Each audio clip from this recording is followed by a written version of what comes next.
men's doubles teams in the state. This is Lori Mann. Lori is a great player and coach. Lori, tell us a little bit about yourself. So, I've been playing pickleball for quite some time now. Started off as a tennis player, actually multiple sports, high school and college, and after college. Picked up pickleball one day when there were no tennis courts available, and found that I absolutely loved it. I love the community, I love the social. This all happened. We're going to go to our bracket coming up again. We are pretty far into a number of these games. Let's take a look at Championship Court. So we have the Magzigs against Aiden Fickle and Caleb Passarelli. We talked a little bit about Aiden and Caleb. We know these players very well. What do we know about the Magzigs? Because they are looking quite fantastic, Lori. They're great players, very hard working guys, practicing just all the time. They've been strong. They've been playing in this premiere night several times, and they're always a great team. So something we know about Aiden and Caleb is that they like to hit the ball hard, and we have seen that. It's been working out with mixed results for them, but when they are hot, and that's what we're looking at right now on Championship Court. The Magzigs have done a fantastic job at slowing the game down, making their dinks and drops.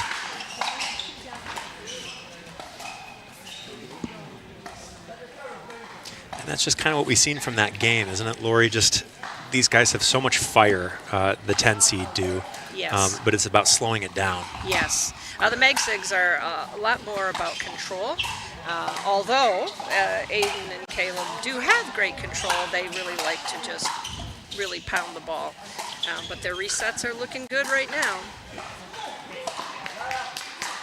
Something cool is that Aiden is using a paddle that I believe he designed in large part.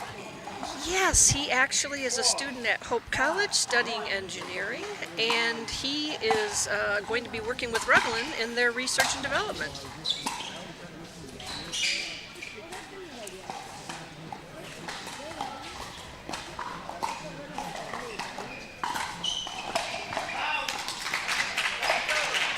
Court 5, the 4 seed defeats the 13 seed. Chris Walker, one of my good friends. Chris is maybe one of the best resetters and dinkers in this event tonight. So they have the victory, and they're going to go on to the next round here. We have a few other matches still going.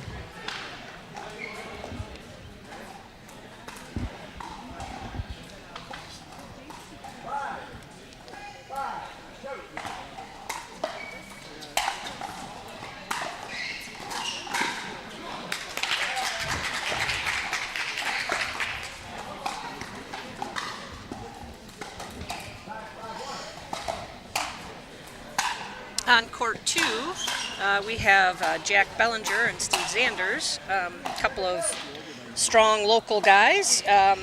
You'll see Jack here every morning at around 6 a.m. and working on his game. It's really come a long ways. They are taking on the 6 seed Jake Fredrickson and Thomas Calderon.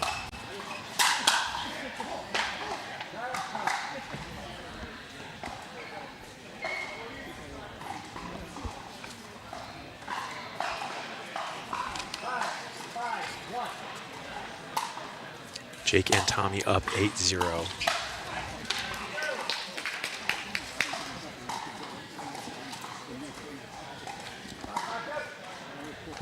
And gets the bag to go to 9-0.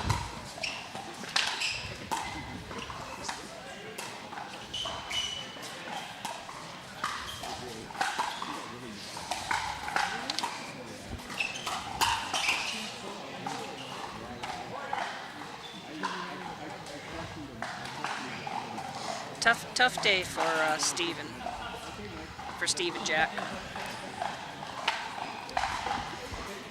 Yeah, you can tell they're just trying to weather the storm here, and when you're down that far, you have to get some offense going. A little frustration showing there. We're going to head to court 3 shortly. Talk about our 3rd seed and our 14 seed.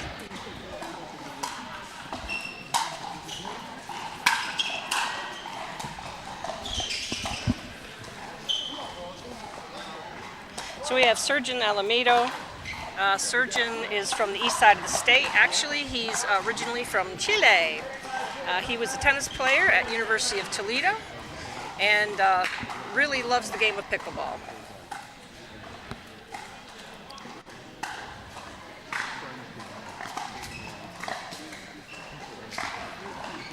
Patrick Chaparro actually grew up in Loma Linda, California. He was a tennis player at 8 years old, played D1 tennis at Quinnipiac University in Connecticut, moved to Michigan in 2022, and just fell in love with pickleball. There's a great group of guys, they all play together. You have Max Manley, Sam Trent, Louis Romancy, and Surgeon. They all seem to play together. They practice together, and you'll see a lot of them out here today, and you'll see the results of their hard work.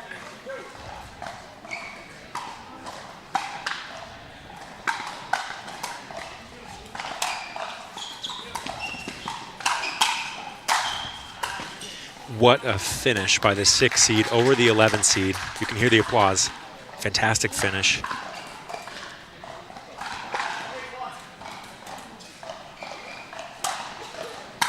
Tommy and Jake will advance, as will the 3 seed over the 14 seed.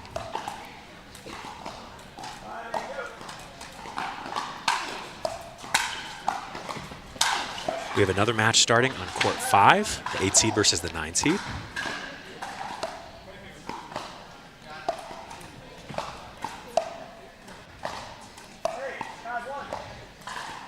Looks like they are still warming up a little bit. Let's go back to that championship court and catch potentially the end of that match.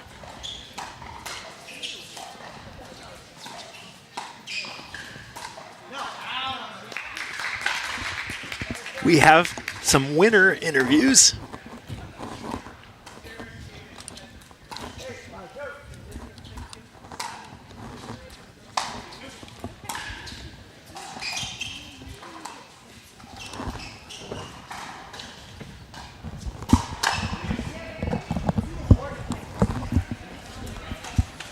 And we will talk to them right now. Guys, could you introduce yourself? Hello, sir. Hello. Chris Walker. Andrew Fairbanks. How'd it go down there? Well, we're up here talking to you. So you got the win, yeah. So successful so far. What was the flow of the game? Was it what you expected? Did you have to change up a little bit, or how did it go? We kind of talked. We rode up together. We're both from Milford, so we had a good 2 hours to talk shop. So you got to win, otherwise it's a tough ride Yes. home, right? So we kind of had a little strategy of how we wanted to start the night, and we started that way, and it worked. And so if it's not broke, don't fix it. 100%. Yeah, I saw some buttery resets over there by you, Chris, as we've come to expect. Well, at thank you TPN. so much. Heck yeah. And who do you guys have up next?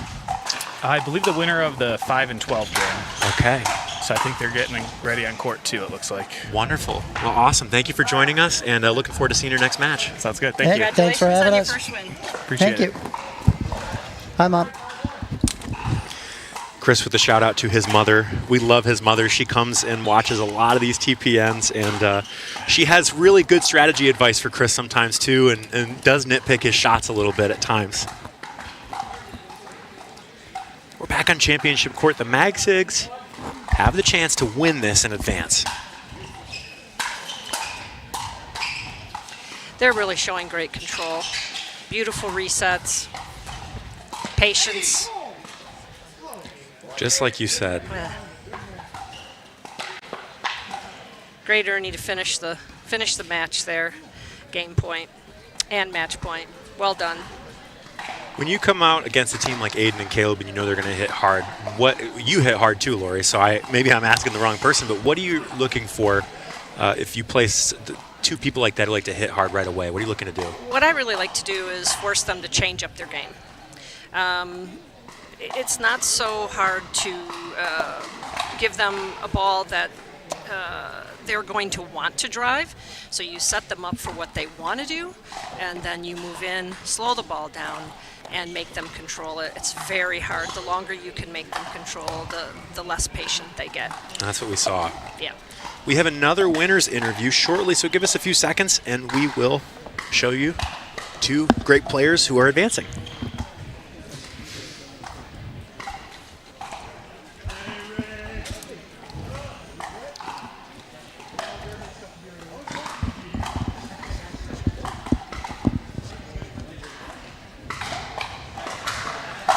And we have with us, will you guys introduce yourselves to the TPN crowd? Yeah, of course. My name is Tommy Calderon from Saline, Michigan. I'm Jake Fredrickson from Ann Arbor. Awesome. So how did you guys hear about TPN originally? I think I first played in it 2 years ago, just from friends in the area that were also traveling over here for it. Yeah. Done it a few times since then. Yeah, and I've been out of the kind of competitive pickleball community for a couple of years, so I've always heard about it, and getting out of retirement to compete and get a sweat in on a Thursday night, so real happy and that Jake invited me. What's your mindset? So coming out of retirement, what's your mindset of something like this compared to maybe a couple years ago when you were really active in the circuit? Don't get injured. Don't let the old man in, as they say, because a lot of these kids are a lot younger than me right now, but I try to pretend that I'm still in my 20s. So Jake's super. He's a great partner, and he makes me feel like I didn't even leave. How'd you feel throughout that match? I thought we felt good. I was just telling him as we were walking up, I was like, man, because we played a couple money balls to get me used to competing again. And I felt like it was like the most discipline we had. We found a couple opportunities and we just stuck to that throughout both games. So I thought it went very well. Do you play indoor or outdoor mostly? Indoor mostly, just like tennis growing up. It's just Michigan's a lot of indoor stuff, so a lot of indoor pickleball for me. So coming out of retirement, now you have the lifetime ball. What was that like to use that tonight? Oh, I like it a lot. I mean, it stays its structure and composure even when people are beating the crap out of it for a couple hours. So I think it's like the best of all worlds. I think the lifetime ball is going to be here to stay for a while, and it's going to be hard to top that ball. In my amateur/professional opinion. Unretired. It's kind of like Tom Brady, unretired. I am no Tom Brady of pickleball. I am no Tom Brady of pickleball. Yeah, have you found that coming back you have a little bit older, a little bit more patience, or? Yeah, wisdom, reading Marcus Aurelius, like Stoic philosophy, like, life is short, so just take it, be precious with it. So, no, yeah, I mean, I've been teaching a lot of pickleball lately too, and it's just getting very disciplined with the dinks and not being overly excited has helped tremendously. Awesome. Thank you guys so much. Congratulations. And of course, we'll be watching you shortly here. Awesome. Thank you. Congratulations. Bye. Thank you. It's good to see you. Yeah. I'm going to be back in February.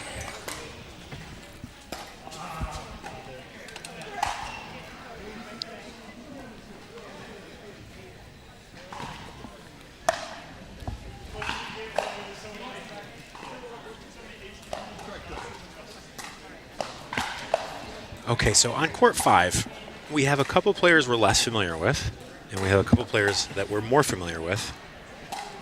Cody Roy, Louis Raminzi, local guys. We know them pretty well. But the 8 seed, we got some interesting information on the 8 seed, I believe, this week. Yes.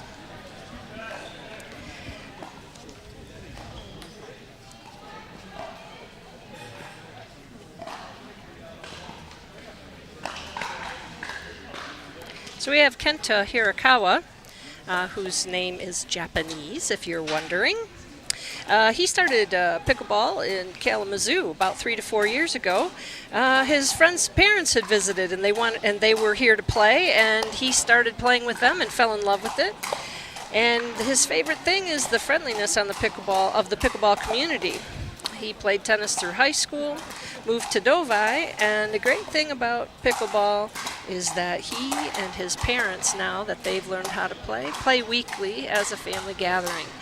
So pickleball is competitive, it's also recreational, it's a great family sport.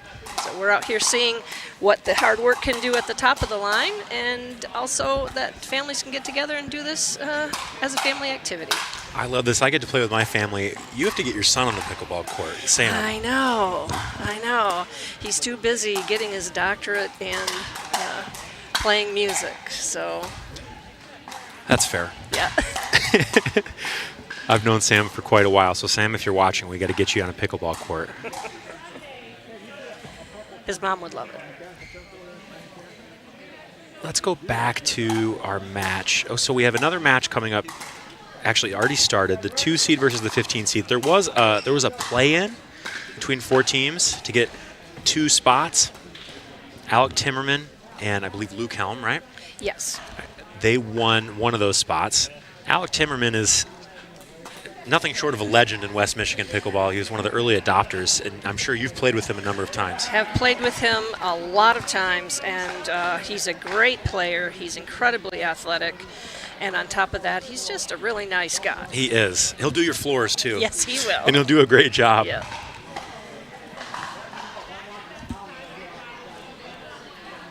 He is joined by his partner, Luke, who, as we can see, is quite a large player playing in the left, very tall, a lot of reach. And then we have the 2 seed. What do we know about those guys?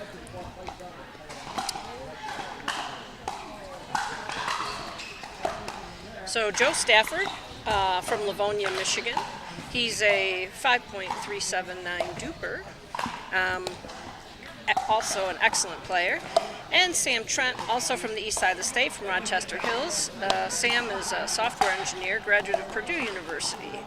And he's a 5.686. Now, Sam has been playing the Challenger Series, and he's had very big success. He and Connor Mogul won at the Kitchen tournament. I believe that was in Texas. That was Nick Romano, the 1 seed. Oh, I'm sorry. That was Nick. But I do believe Sam plays around here a lot. Sam has been playing a lot. Yes. Yes, and he's a great player. He's a strong player. He plays in the TPN often with mixed men's, and is just a really strong player. I know his mixed partners have really enjoyed playing with him.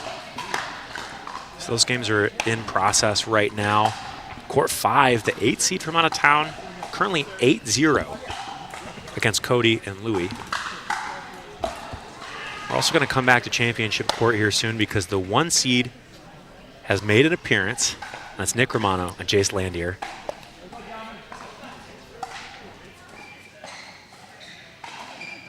We have our 16 seed.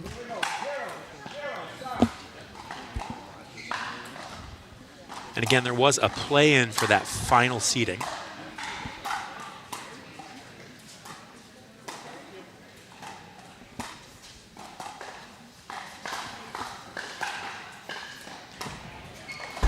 And that's Ryan and Tyler.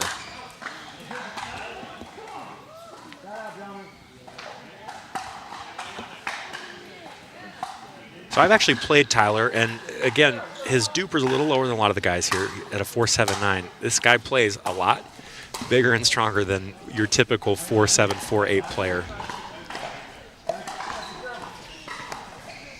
The duper ratings are very important for seeding, They but are. often you will find that depending on how much the guys have been playing, who they've been playing with, they might not give you the right picture of their skills.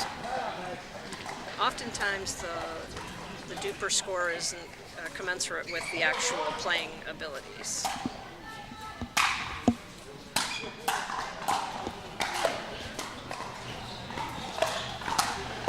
We also have a game point on court 5, the 8 seed looking to take down the 9 seed.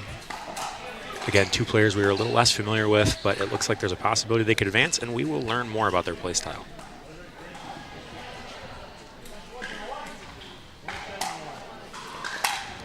As you can see, their seeding is very close, but the score is not necessarily reflecting that. Yeah, and I think part of that is we're so familiar with the players in this part of the state.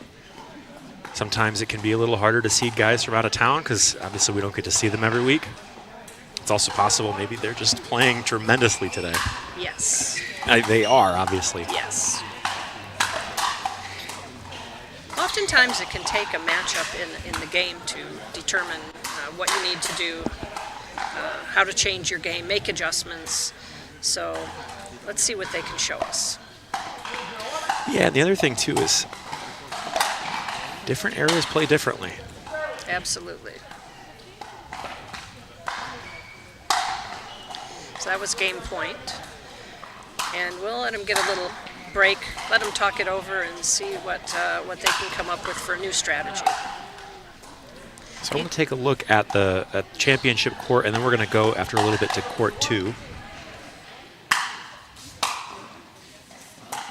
So if you're new to pickleball or new to pickleball in Grand Rapids, let's talk a little bit about the 1 seeds. Jace Landier's been playing a number of years. He focuses a lot of his time on it. He's a young guy. He's still a teenager. Nick Romano, great guy. Again, I've had the opportunity to travel with him, root for him on PPA event, PPA Challenger events, and he's just a very, very consistent player. He's an outstanding resetter, and as you can see, he's a very creative player as well. He's putting the ball in a lot of different spots.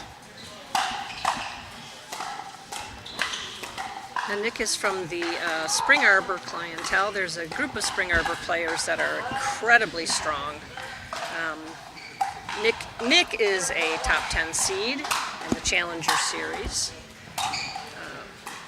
He's a great singles player as well as doubles player.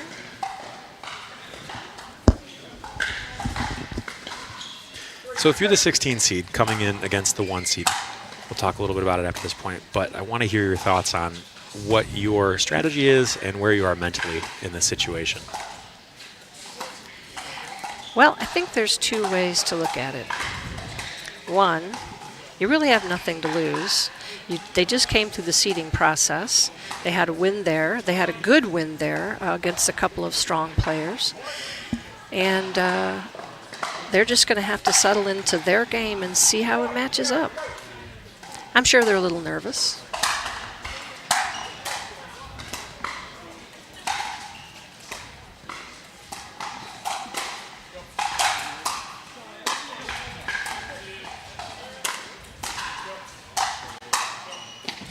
Oh, great hands, great playing. So we're going to go to, we have a game win on 3, court 3 here. Sam and Joe win against Luke and Alec. Obviously a tough first game for Luke and Alec. And we're going to take a look at court 2. We have Seth playing Jaron and Caden, Seth and Xavier. Seth, often the director of this broadcast. Yes. We've got the local guys here. They play a lot together. They do. A lot against each other. They know each other's games. They absolutely do, and we're going to have a winner's interview shortly, but we can talk through because these guys play very differently, all of them. Yes. Jaron, very crafty. Table tennis background. Very crafty player.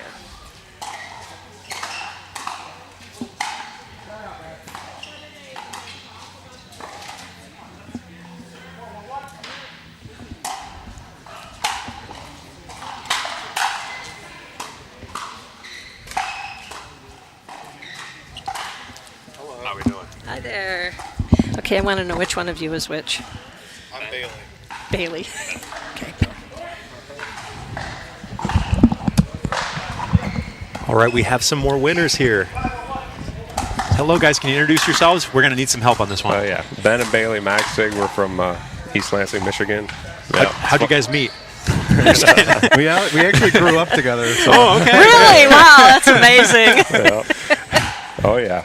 But, That was a big first match. Walk us through where you were mentally on that one. yeah, Caden and Aiden, man, they came out firing. So we knew they're 2 solid players, and just got to get to the kitchen. That was really our goal, get to the kitchen and win the dinking war. So Yeah, we knew that they both had pretty heavy drives. So our goal was to just get good returns and make sure that they weren't driving it past us and just trying to get it back as best we could. yep. And it's always nice to win the match on an Ernie. That's right. That's right. You're going to have to remind me because I'm having a little trouble telling you guys apart which Yeah. one you hit the Ernie. I did. Yeah. Ben. That's funny. How'd that feel? Because you looked really cool afterward. Oh, yeah.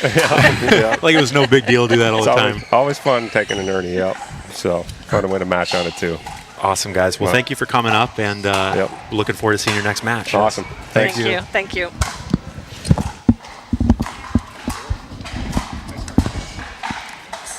Thanks for putting this on. Thanks for putting this on.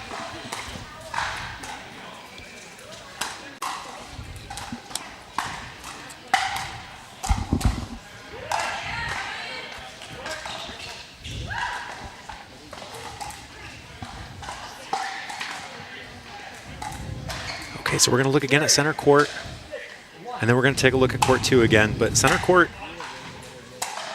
going a little bit how you expect, except that the 16 seed are putting up maybe a They're putting up a good fight. They I'm are. telling you, I don't think that they are one bit intimidated here. They're unfortunately not getting to the net, and that's showing in the score a little bit. But they're stroking the ball well, and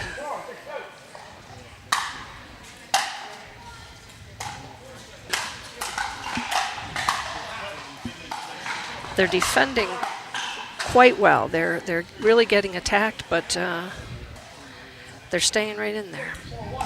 And again, from playing with Tyler, I got to play with him for almost the whole day over the summer. I know that if he wants to, he can come in and crash and has a killer two-way. So again, it's when it's 4-6, you're kind of just holding on and hoping things Yes. go your way. And I think it's really challenging against the 1 seed to say, oh, I'm going to start playing really big here. Yes. No, they have to stick with their game plan. Just like that. Great control. They're not panicking. And they've got the ball back. They do. Really interested in this game, but we do have a 9-4 score in court 2, so we're going to take a quick look at that. So Jaron and Caden, obviously Jaron's been around forever. Yes. As you mentioned, has a table tennis background. He's got a lot of unique strokes. He's got really heavy spin. He actually hasn't played much since last year. No, he has been off, and I was curious to see how his game would be, but it looks like he's not been off a day. In fact, I think we're seeing some shots that maybe we didn't see a whole lot of last year, like speed ups, right across the net that he's just totally ready to counter. And again, he's had those shots, but I guess it's just the rhythm that's a little surprising after he's not played for months. I think that when you've been off for a while, when you're a player who's played a lot, you come back and you're fresh. And you just get back into the rhythm, and you feel good. And you think maybe you're going to come back slowly, but I don't know. He's a crafty player. And there is something when you take time off. Now, I'm told that he was playing, I think, volleyball. I believe it was volleyball. Okay, Yes. so he obviously maybe his overheads are feeling pretty good right now, but there's something about taking some time off. Now, not months, because I think most of us, if we took months off, would not be able to step on a court and compete in a tournament. But when you're not thinking about it day in, day out, I think there's a lot of just being able to rely on muscle memory rather than, this shot is maybe a couple inches off and getting hyper fixated on certain things. This is a very interesting piece of information that I learned probably about 2 years ago. That volleyball is actually one of the best transition sports into pickleball. I believe it. I know only a couple of volleyball players, but if you pop the ball up, it's done. Yep. And the digs. They're used to that ball coming to their feet and Yep. really having to dig and getting in position for getting your feet into position for the play. You have to with volleyball. Okay, we got our game on center court, 11-5.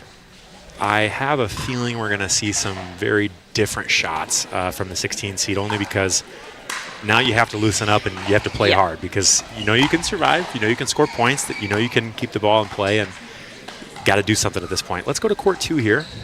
I know we have close games here, but I also want to talk through some of the other players here, at least the ones I'm most familiar with. And I think one reason why Jaron maybe feels pretty fresh is because he's got Caden, who probably is the fastest person I've ever seen on a pickleball court. Yes. Ever. Yes.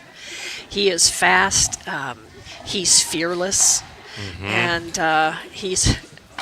he wears Crocs. So they're canes, actually, Lori. And I make that Really? distinction because they're apparently, do you know why he wears them? I think to stay on top of himself. So he was a kickboxer. That was his competitive sport growing up, and he broke his toes. Oh, my goodness. So the only shoes that he can wear comfortably are canes, like recovery footwear, which you're not supposed to wear in active sports. You wear them at home after, but that's all he can wear. Now, he also runs, when he was a little bit younger, I think he's 21 right now, he was like a 4.5 40-yard dash runner, football player. generally is, at least in every match I've seen, probably the best athlete on the court. Obviously, that doesn't always translate to winning every match, but he's got insane speed, spins. He's got shots you're never going to see. So it's really fun to watch Jaron come back and Caden kind of come into his own. We're also close to a final result on court 3. Joe and Sam up 9-2 on Alec and Luke.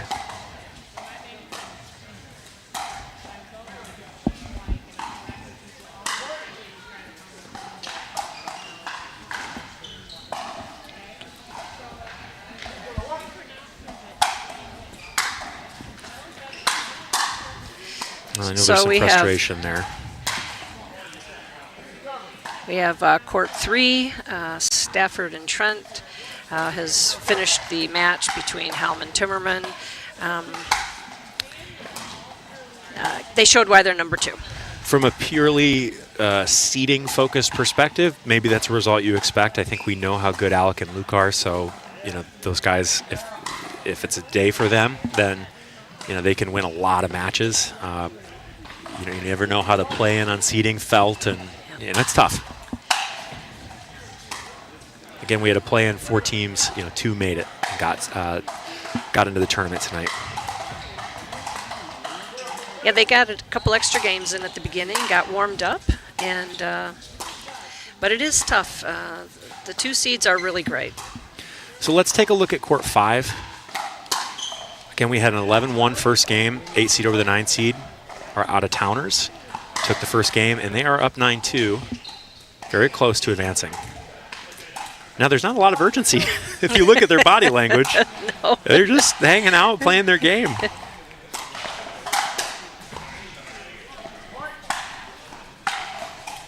Oh, my goodness. Wow.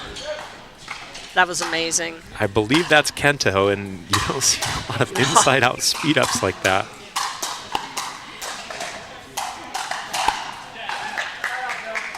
Totally disguised. Totally powerful. Yeah.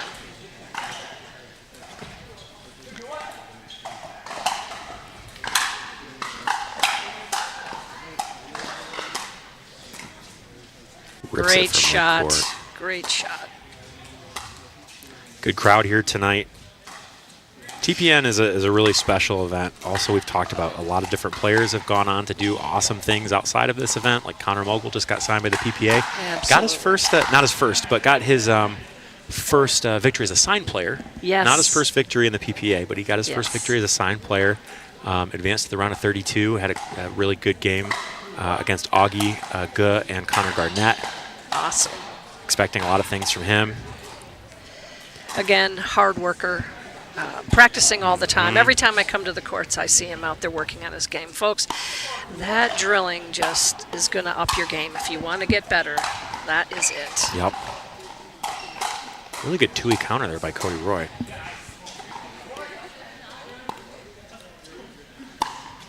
Again, when you're down 1 and 2, you got to do something. But then you always wonder, where was that earlier on? Right? That was just a great shot. At the Burt. Yeah, that was a great shot.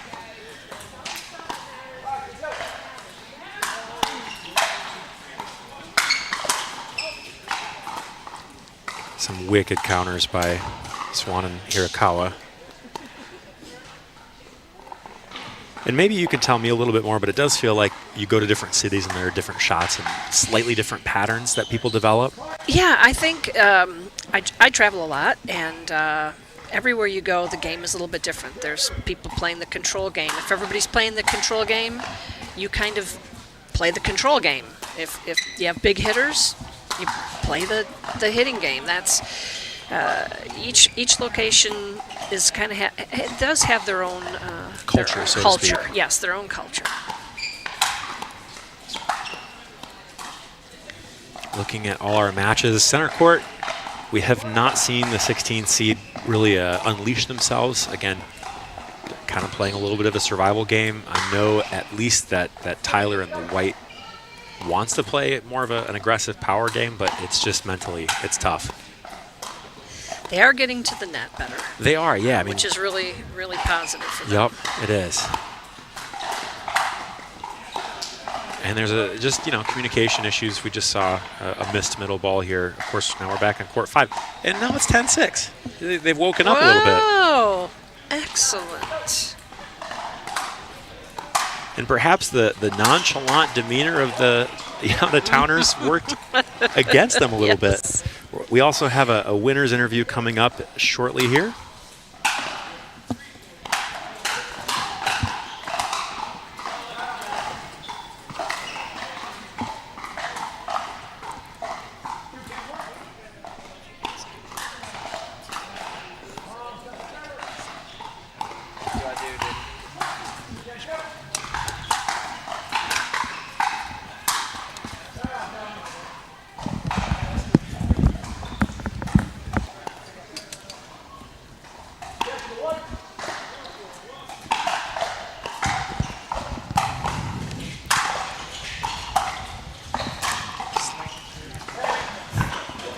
Guys, introduce yourselves if you don't mind. I'm Sam Trent. I'm Joe Stafford. So tell us a little bit about your how that match went for you. Oh, we got off to a good start and then just kind of kept playing. Joe was playing sweet, not missing much, and it was we played well. Good start. And remind me of your seeding tonight. You guys are the 2 seed, right? I think so. Yeah. How's it feel to come in as the 2 seed? It's good. I'm happy. Yeah, we'll it's not as take good as too. the 1 seed, but not as No. bad as the 3 seed, right? Right. Yeah, I think this might be the highest I've ever gotten seated out here. So. Wonderful. And are you excited to keep going? Oh yeah. Awesome. Is it hard to sit in between these matches? Or you like the rest? Is it hard to get cool? I like to keep going. Awesome, guys. Well, we'll let you keep Yeah. going. We'll go back to this look at this this match road on game. court 5. I know, right? That's crazy. So they were down 10, Yeah. I believe 10-2. And the second, and now they're up Yeah. 11-10. Yeah. Let's go. 10-2. Yeah. This is a fun. I play with all four of these guys a lot. So. Okay, gotcha. Even the guys from out of town too. Well, I'm You're from out of town. Thank you. Yeah. We're Your all- name so is is so Joe. well known around here that I just assume you live here. Yeah, no, from over by that, east side. Are you playing at what courts are you playing? We play at Bash Pickleball At Club a Bash. lot. Yeah, oh yeah. Yeah, Bash is the best. Yeah. Right. Well, all in's the best, but Bash could be pretty cool too. Yeah. I think all in second compared to Bash. Okay, well, we're going to end this interview, guys, and you go get ready for your next match, all right? right, Hey, thank thank you you. so much for coming up, and we'll be excited to see your next one, all right? Thanks, guys. Thank you.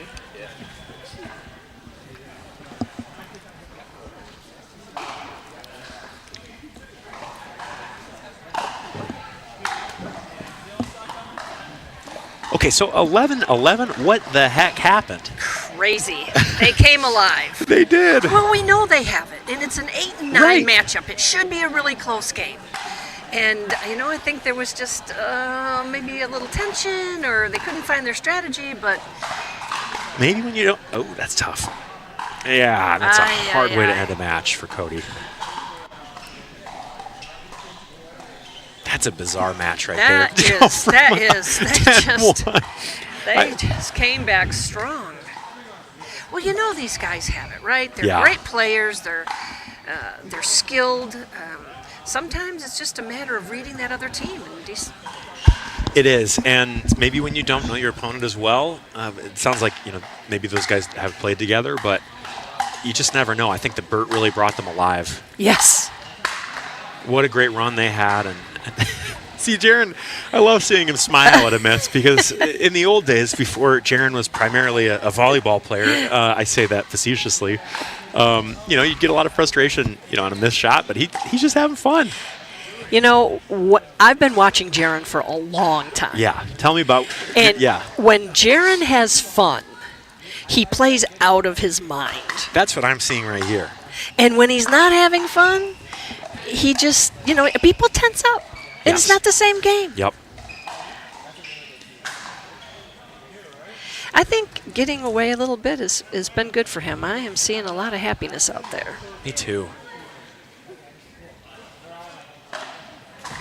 And he is a great partner in Caden.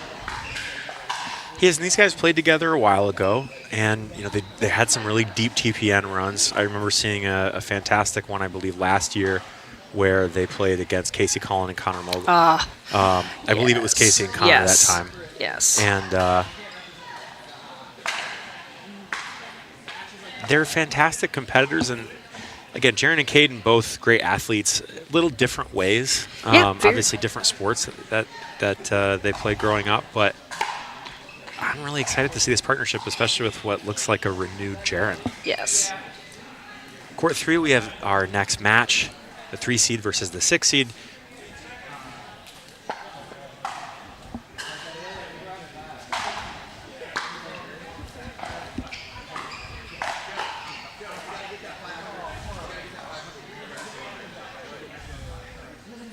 Jake and Tommy. Tommy was telling us what it's like to be an elder statesman on the court coming out of retirement. We have a lot of unretirement right now. That's how attractive TPN is as an event, is that we can get a lot of these guys to unretire after they supposedly gave the game up. You can't give the game up. No, you can't. Even if you try, you're almost always unsuccessful. It calls you back. It does. Surgeon and Patrick, I'm a little less familiar with, but they are up. We talked a little bit about them earlier on.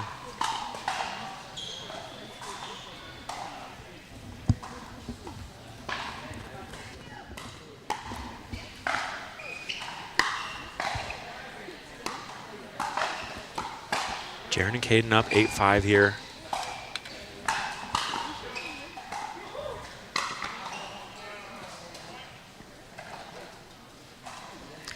They're closing in.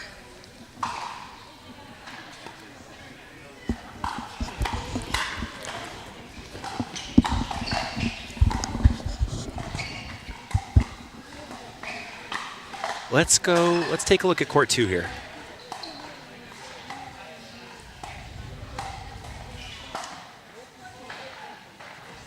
Caden a little frustrated with himself. He can hit every shot. Sometimes maybe he does try to hit every shot, and that works against him a little bit. Yes. Yeah, he's very aggressive. But, Seth is a great player, and I've had the opportunity to play with Seth a lot. I mean, really, all three of these guys, mostly Caden and Seth. Played a little bit with Jaron. I have not played with Xavier. I've not played with Xavier at all either. Seth he's consistent. Yep. Great He's coach. fast. He's an amazing coach. If you're ever looking to take lessons locally, he is a really great coach. Killer counters too. Great Tui. I was told when I was first starting out about a year and a half ago that if I wanted to learn a two-handed backhand, I need to learn it from Seth because he can hit it from anywhere with a lot of spin and aggressiveness. Yes. Well, he's very strong. Yep. He's got a very strong core, and his balance is amazing. And that's what gives him those two-hand backhand shots. You have to have core muscle, and you have to have balance. Yeah, I'll have to call him out. We were traveling for a broadcast gig, and he showed me his new biceps. So, 'cause he's a smaller kid, but Yeah. he's got some muscle to him. So we were all impressed. We said, man, you got to get your workout routine, man.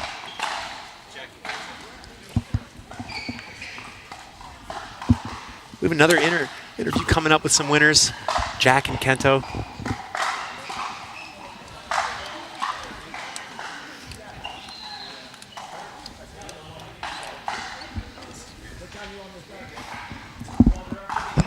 Have these guys in the booth here. I have one big question that I'm going to start out with. Who the heck are you guys? And how does it look so easy for you out there?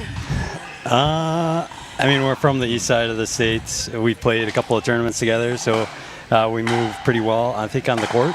Or at least know, when I'm going to speed up and he's not going to get killed, and I know when he's going to cover middle. So we have fun playing together. We play during the weeks. And You look really smooth out there. Thank Really you. smooth.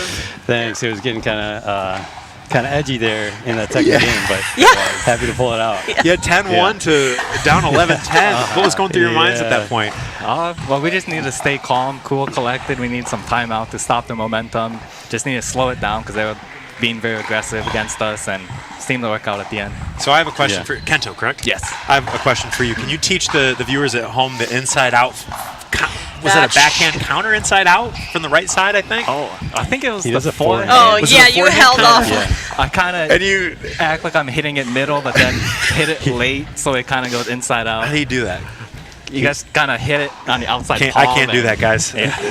He does Very flexible. the shoulder shake too. He shakes to the left and then he dips and pushes to the right. It's That's a so great smooth. shot. Like, it's so well disguised. Yeah. You could not even see it coming. It was beautiful. Very frustrating. So thank you so much. And we have some facts about you guys that we're going to share later on in the broadcast. So thank you, and look forward to seeing your next match.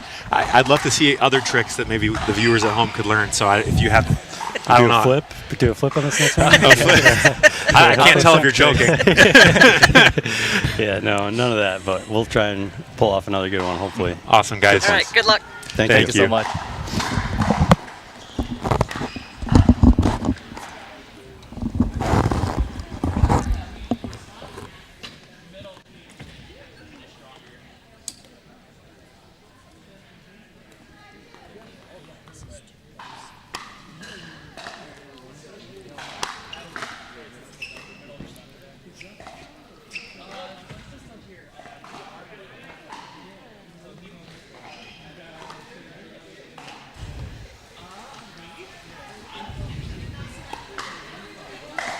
So Jaron and Caden win to advance.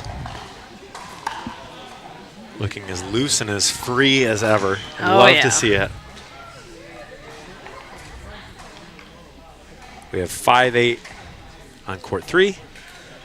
And we have 2-0 on court 5, the Magzigs versus Joe and Sam. Yeah, in court 3, we have the 6 leading the 3 right now. Oh, what a bag. So Sam's all up 5'7", right? He's about 5'7". He's a smaller guy, but the way he whips the ball, my goodness.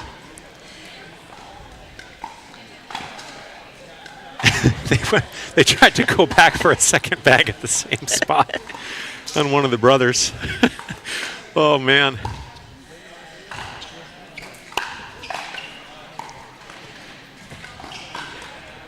Again, right to the body there. He's just taking it right to him.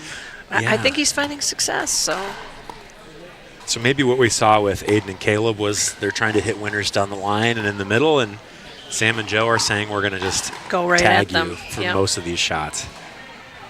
You know, that body shot is a very hard shot to play. It is. And the good movers actually love to move. They love to take that shot that they're running and reaching for. Yep. And they tend to be more successful in those. And you take it at the body, that's a tough shot. Well, and I think in the pro game, too, I've had the pleasure of attending some PPA events over the past few months. The best shot right now is the body bag because everybody can counter from the forehand and the backhand. But the body bag right now is very much in vogue with how fast these balls are flying. We have Jaron and Caden coming up here momentarily.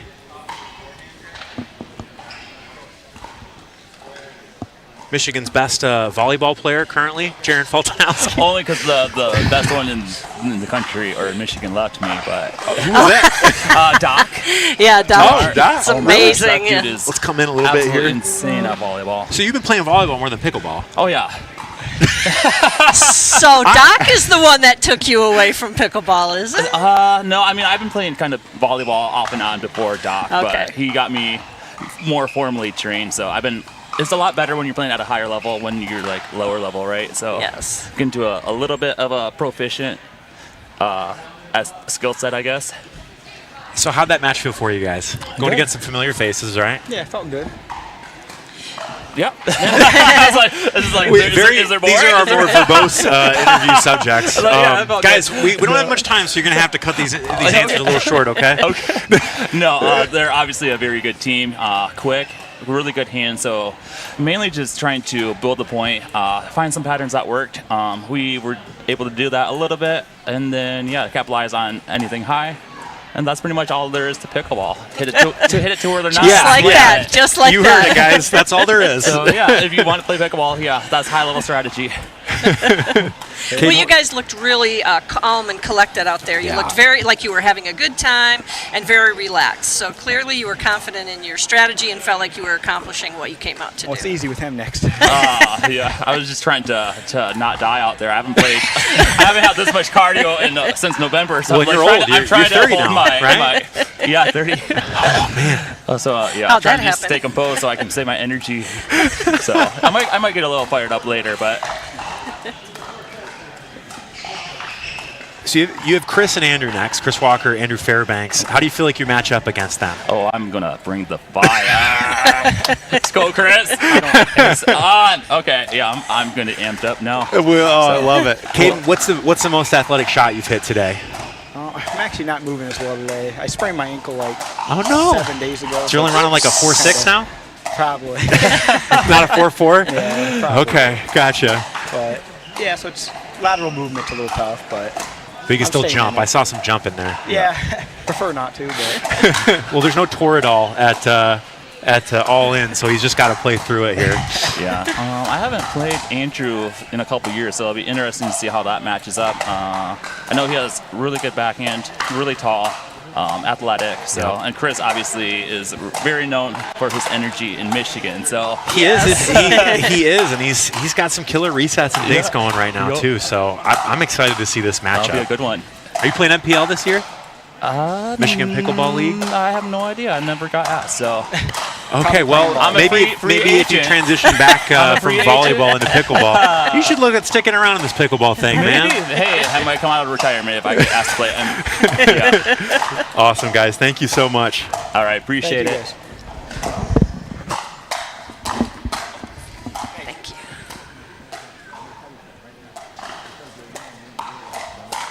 Such great guys. Oh, yeah. So funny too to to hear the different experiences. So Caden has an ankle sprain, and I did notice, You couldn't even tell. no, you really couldn't. I mean, there were a couple shots that usually he's full on sprinting for, and he's got such good agility that he can get right back. And I didn't see him get back as fast as sometimes he can. But now we know what's going on. So Jaren's playing big as always. As always. 10-6 here. We almost have the game point.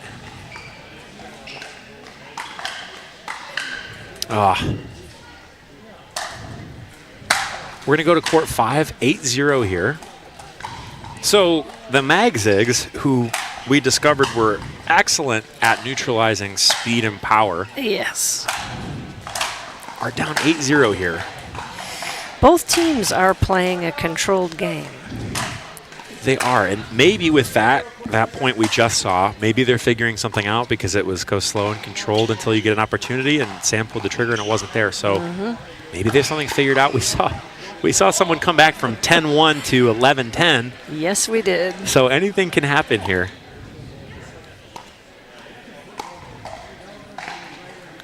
Yeah, these are high-level players. They can be down, but they can come back. They have the skills. Yeah, and we're seeing Sam pull. We've seen 2 balls that he's pulled the trigger on that he hasn't gotten. And I think when you get up 8-0 playing a certain style, you're going to commit to that style. We have the end of our game 1 on court 3, which, again, we're in the quarterfinals now. So the 16th seed upsets the 3 seed, and they were down earlier on. Yeah, the 6 seed, yeah. Thank you. Yeah, yep.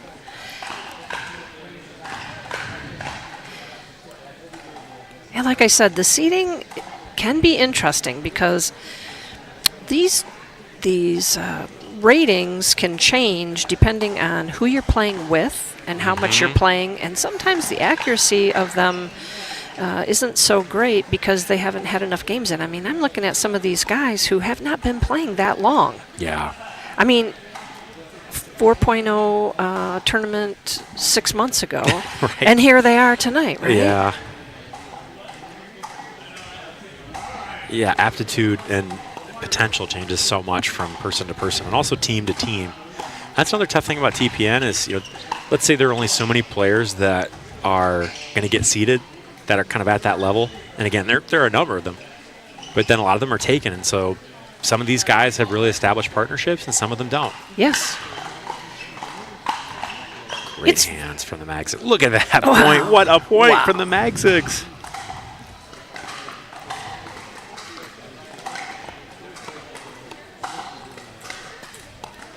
Every deficit can be overcome. We've seen this tonight. And being brothers, I think that they can keep each other up. If you have a new partner, you're not really sure how to drive them. Yeah. But when you've got the guy you've grown up your whole life This with. is true. Well, and that can work against you. That's true. You know, it's like, that was my ball. I've seen brothers just destroy each other verbally on the court. Now, again, the next week they come back and act like it didn't happen. That's right.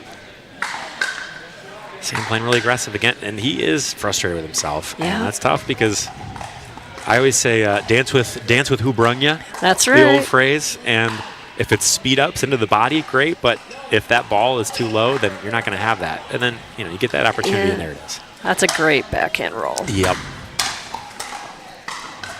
We're going to take a look at court 1 here, or sorry, championship court rather, also known as center court. And we have our out-of-towners that very humble guys, modest guys. Kento was the one that I talked to about the crazy inside-out forehand counter. And look at just how methodically they are getting up to the kitchen. Yes. Again, missed dink there, and maybe that's the difference between the 1 seed and the 8 seed. But there's such a beautiful pattern they're putting together against the 1 seed here. And I think Nick and Jace are still feeling these guys out a little bit. Oh, my goodness. Doesn't even have to make it all the way up. He can hit a winner from midcourt, Kento can.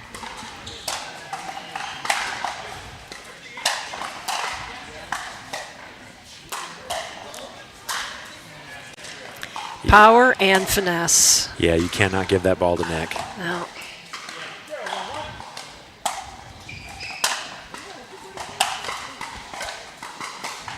Good reaction there. Tough off the net.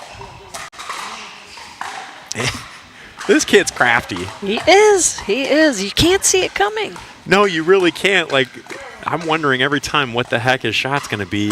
I think there's also an element of Nick and Jace maybe playing a little conservatively right now. I mean, conservative is a tough word because I think patient. Patience. They're also playing very Yeah. patiently. Yeah. But I think when you are the 1 seed, you're starting out the matches very differently than when you're the 8 seed or lower. Now, these guys are used to being the 1 seed. That's true. And I think they're not trying to overdo it. They are thinking they have a lot of games. Well So- said. Good insight.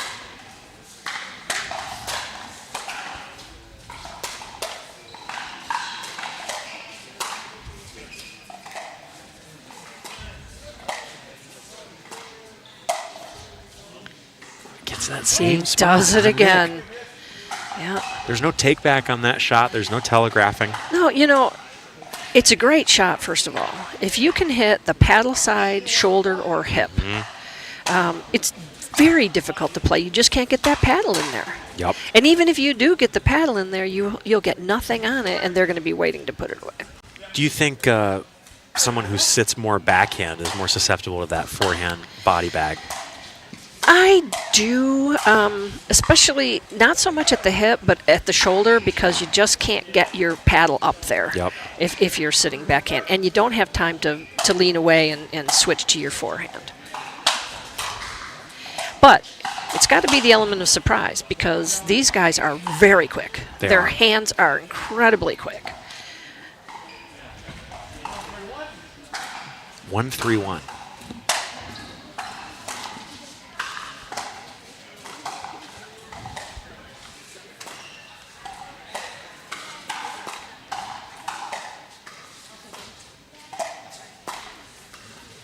Oh, that's tough for Nick. So there's also a psychological element of Connor and Casey have kind of been the guys in TPN Right. for a while now. Yes. And now Nick and Jace, you know, obviously Casey will play some events, but Connor is done.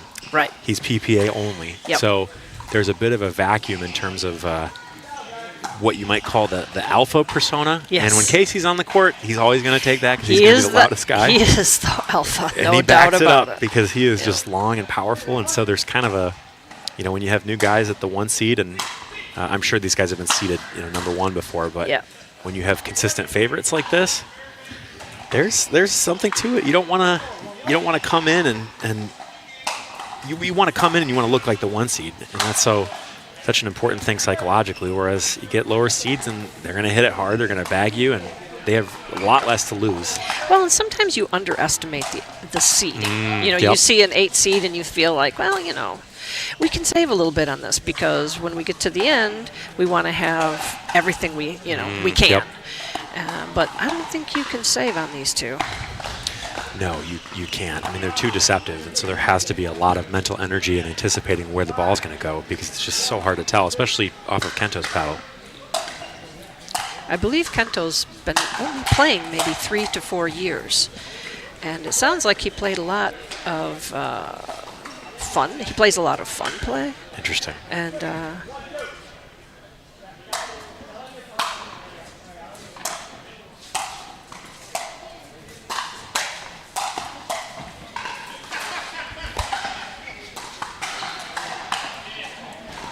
Miss Dink tough there, but these guys you can tell play a lot together. Yep.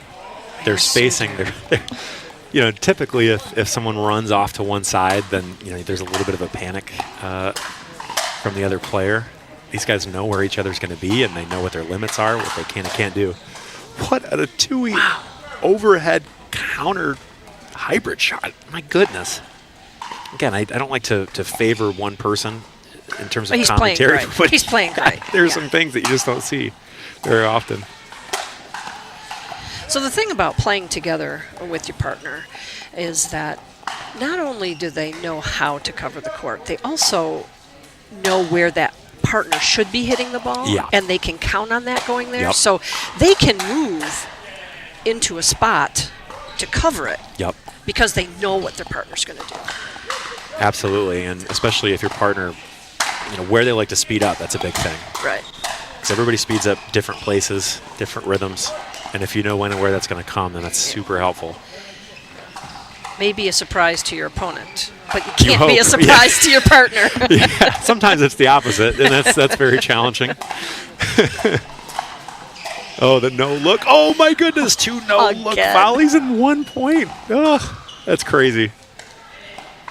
There's just nothing to him. He's just, he's just chill. I don't think he has any sweat on him either.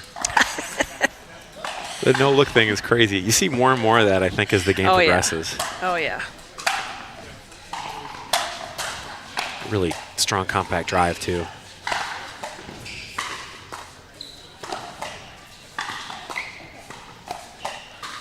Well, an interesting tip for that, when you hold off on that ball, it's hard to read it. But if you're, instead of looking at their paddle, you look at their shoulder, you'll see that their shoulder has to pop forward to lag their paddle. So shoulders don't lie. Shoulders was wrong. It's the shoulders don't and not lie. the hips. Shoulders don't lie. That's a great piece of advice there.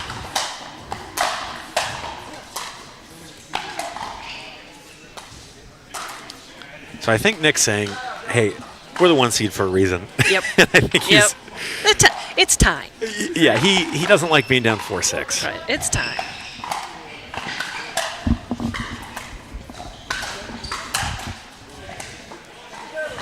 Those balls in mid-court where they're hanging up there, you really have to get to them rather than let them come to you, because if they're going down, you're probably not going to get it, right? Right. Also an interesting thing, this Lifetime ball is, it's a really true ball. So true, and it drops really well. Yeah. It's a good, hard, heavy ball. It doesn't pop up a ton unless, user error is present. And no matter how hard you pound that ball, it doesn't change from beginning of the match to the end. No, it doesn't. It's really consistent. It's so fun to play with. I love it. Yeah, I do too. So let's just take a quick look at the field here.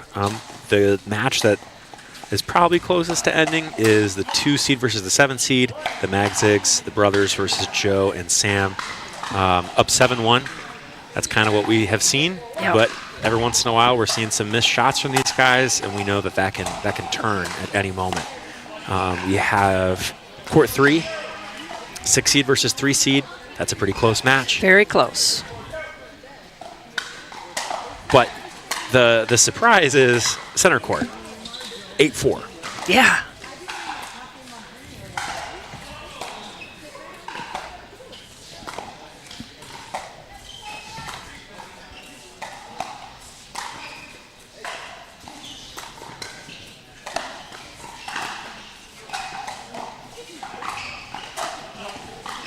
That's a good ball to pull the trigger Who, on. But who lost their patience? yeah.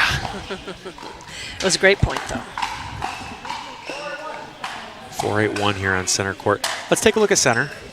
And then let's go to court 2 because we heard some trash talk from our boys, from Jaron. So we gotta see how and whether he's backing that up.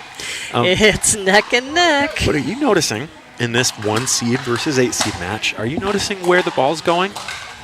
A lot of the time, it's going right there. Yep. They've gone to that same spot, the hip and the shoulder on the forehand side. I'm telling you, they're finding success there, and it's a hard ball to play. It is.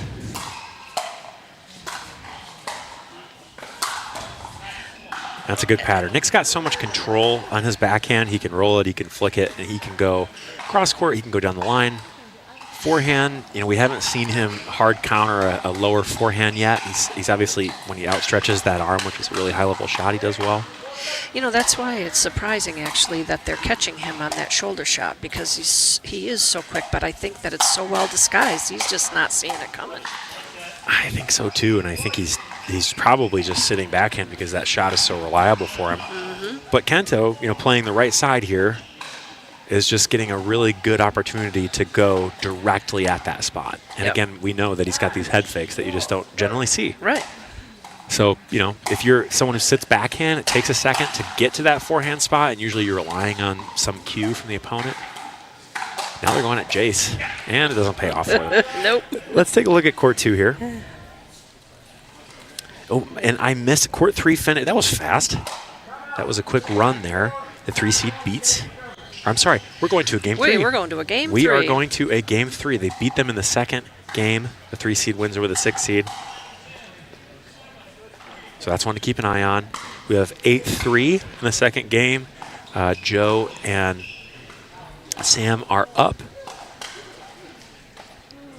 So we're going to watch your point here, and then we're going to go check in on the second seed and see the result of the trash talk that we witnessed in the interview. I wish there was a way for Chris to know about that because Chris would get fired up if he heard that. But I'm not going to go down there and tell him. No, I don't think he was watching on his phone. Yeah. Which, by the way, all of you people who are watching on your TVs, computers, and telephones, you can see all the courts, so you can see everybody that you want to watch. Good note. You don't have to listen to us if you don't You want to. do not have to listen to us. We're not offended. I'm offended. Lori's probably not offended. I'm offended. Okay, so 9-3. We're going to come back soon. Not yet. We're going to come back to center court because it's 9-4 there.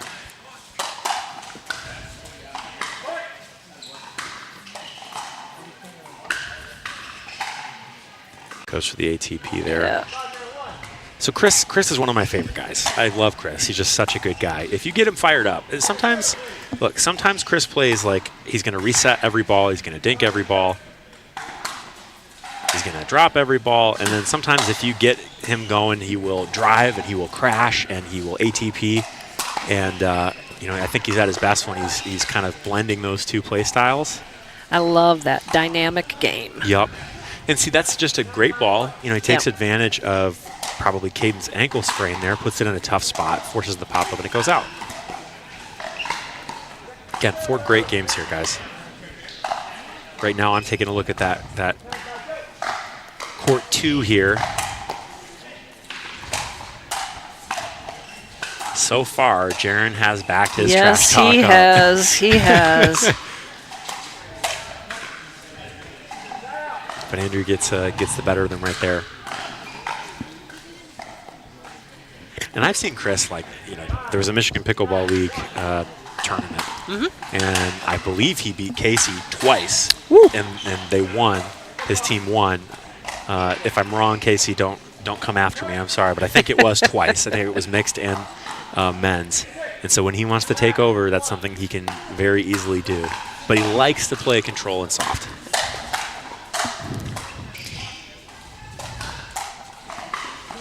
We have 10-4. Ooh, what a... There's the volleyball on Jaron. Look, he's a great player, but I don't remember him being that aggressive. Oh, He's got vengeance. I'm sorry, but he's having fun. Did you see the smile on his face up here? Oh, yeah. I'm telling you, when he is happy, he is killer. He's got a tan, too. I don't know where the heck he's got that. He must be in Florida playing volleyball. Is that in? No, they're calling that out. No. See, that's the Chris that you can see sometimes is that power. That brutality, yeah. And I think we might see that in game 2 here. I think he's going to bring it. So, Lori, we have 9-3 in court 5. Nothing crazy there because the game's been going how it started. But let's take a look at center court because we have an upset brewing. We do.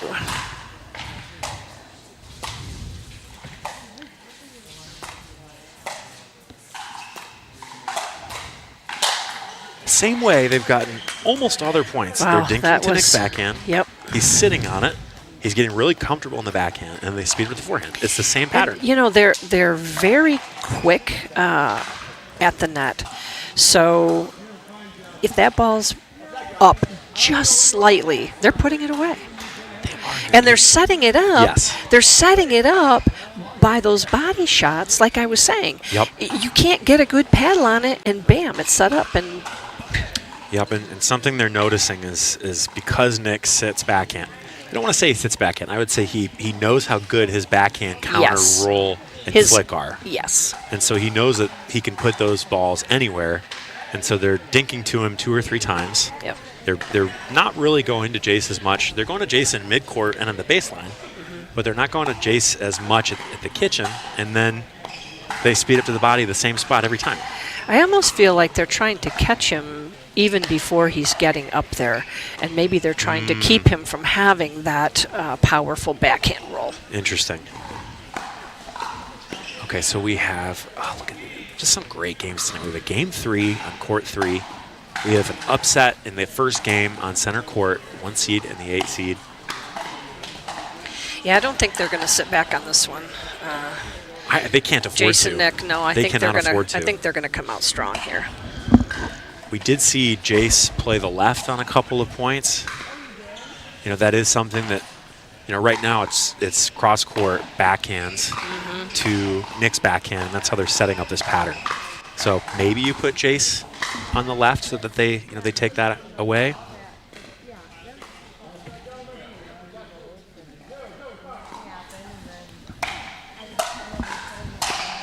Let's take a look at center court. Let's get that up here.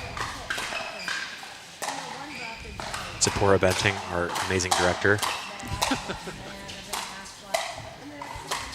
You think Nick wants to win this point? Look at this guy. Oh, yeah. Yes, I think he does, but they're not. There it is. Oh, my These guys, goodness. their defense is crazy good. My gosh.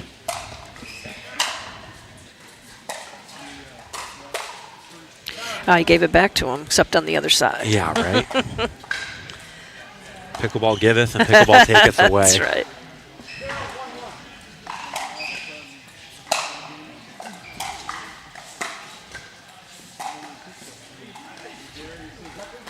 So Jace is holding something back, Yeah. right? Maybe it's energy for later? I don't necessarily think they're saving it now. Okay, yeah. I think... Okay, maybe he's just playing smart and playing contained. But these guys can fly around if they want to, so obviously they've made a decision that they want to play control. Yeah.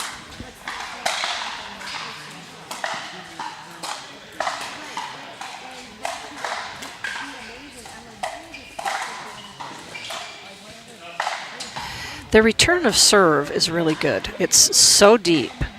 And I think that is keeping Nick and Jace back just a little bit longer. I would agree. I think Nick's hitting a pretty hard serve. Jace is not crushing the serve. Yeah. So I think those returns are maybe coming a little easier.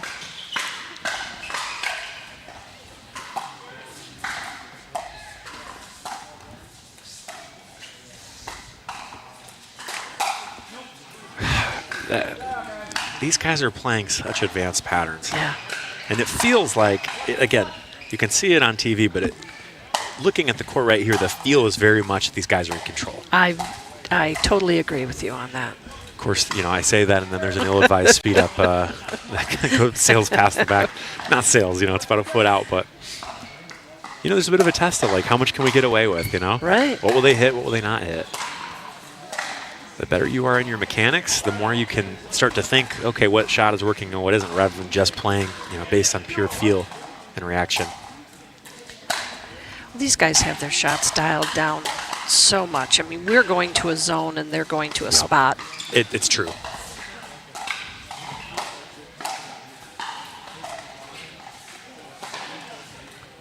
But notice their patience. Mm-hmm. And they're not getting caught off the line. They're not backing up a ton. No. They're staying pretty forward, loaded in the front feet or front parts of their feet there. So usually that helps you hit a hard counter. So 3-1. Nick and Jace decided, okay, yep. we're the 1-2 for a Yes. reason.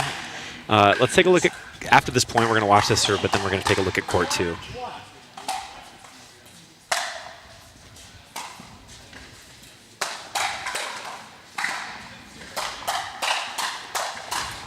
Wow. Oh, I love it, don't you? They're just so quick. They are. Okay, one more point, and then we'll take a look at court 2. They're so good, and they make it look easy. Yeah, but most of those it's shots. not. You try to hit a two-y right there, and with a compact counter. I've tried that. It doesn't work for me. Nick bringing the heat here.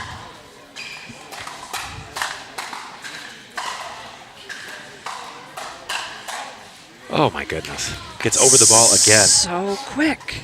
Okay, so we have some another winner interview, and then we're going to go to court 2. So give us a moment here, folks.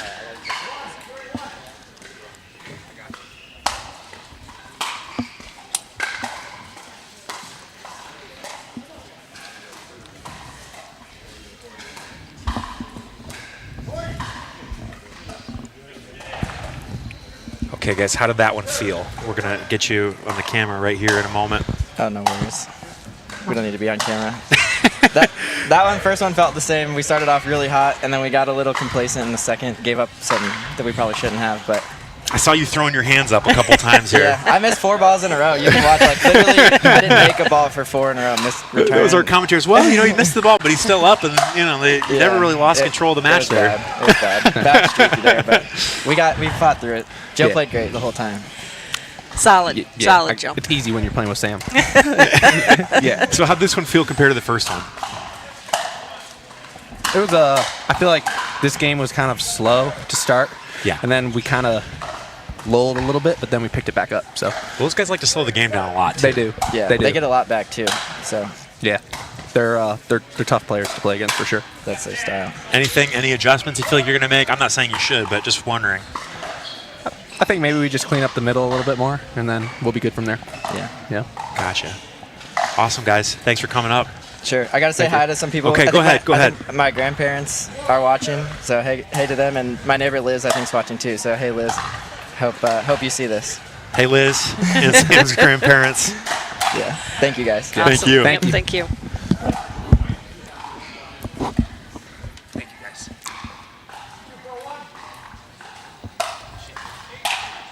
Shout out to Liz and Sam's grandparents. I love it.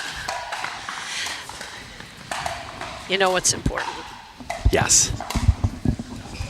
This is a great game, but it's all about family, people.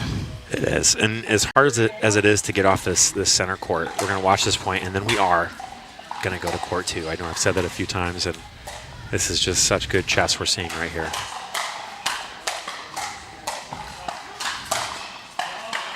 Nick says, not today. No, what I love though is they're not panicking. They're Yes. continually trying to reset the ball. Yep. And stay in the point. Yeah. All right, court 2. Let's go to court 2 here because we have 10-2.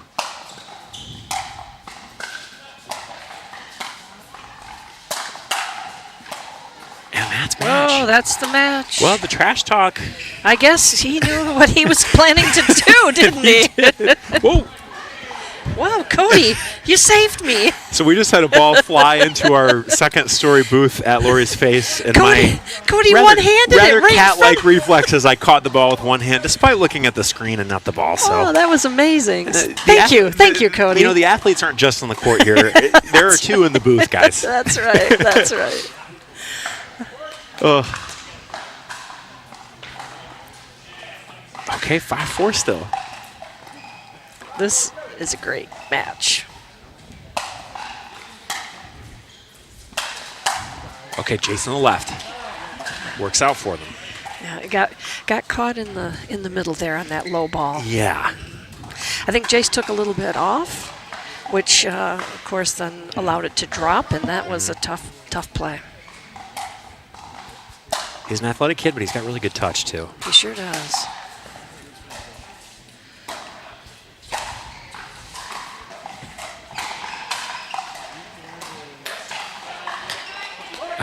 The backhander, I was like, there's no way that's going to work, and it does. I think it was so unexpected that... I'm telling you, it's the unexpected. It's the, you're not looking for Oh, it, here goodness. it comes. Yeah. The backhand punch Valley Ernie, crazy. And we have, we're going to have Caden and Jaron up here momentarily. We're going to bring them in because we know this is going to be a barn burn at the end of this match. Yeah.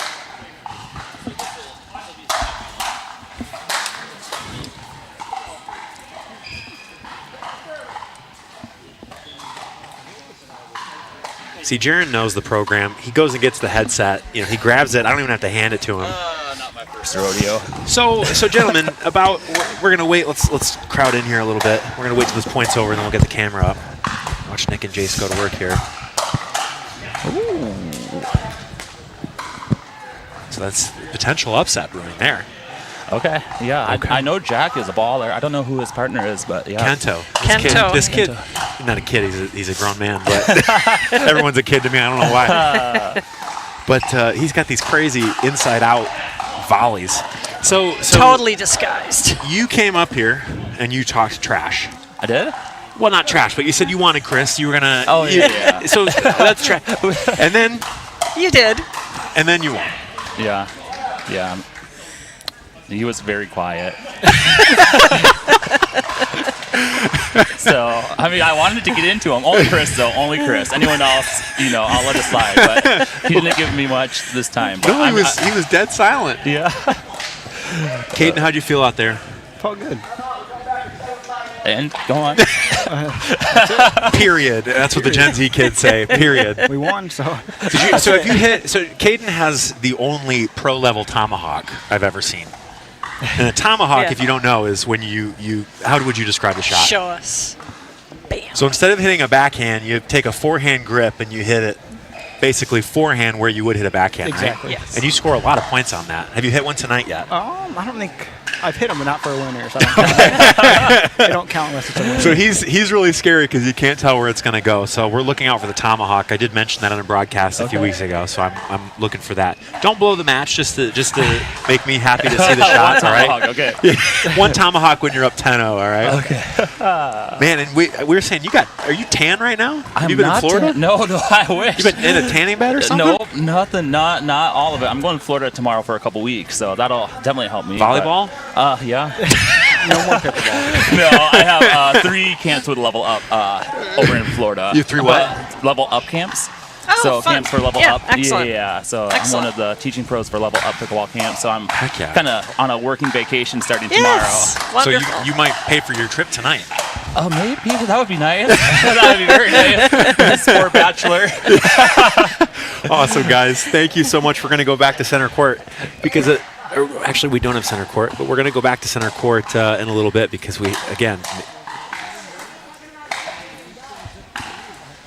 wonderful. We're back on court 3.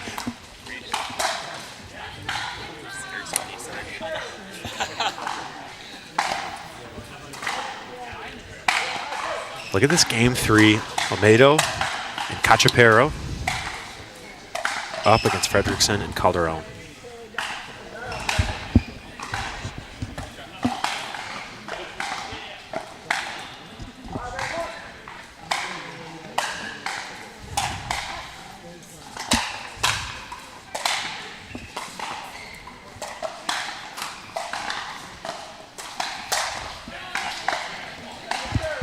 You know what I'm really happy with tonight? What's that? It's the sportsmanship.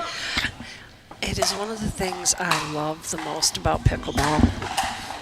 It's not always present. No, you know what? For the most part, it is.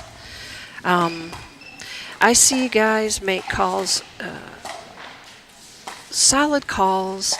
They get frustrated with themselves, but there's camaraderie out here with these guys especially. Yes. And I think it's because most of them are, they're from Michigan. They play against each other over and over again, and I think they're friends. Yep. But there is a lot at stake at these, and sometimes you get a lot of yelling, and again, that's part of the fun of these events. But tonight, it's a lot of silent assassins. Yes. Well, you look at these fellas, and they have aspirations. It's not just winning here tonight. Sometimes it's getting the experience to get to the Challenger, to get to the PPA. These games mean something more than a check at the end of the night. Mm-hmm. We have a match point here.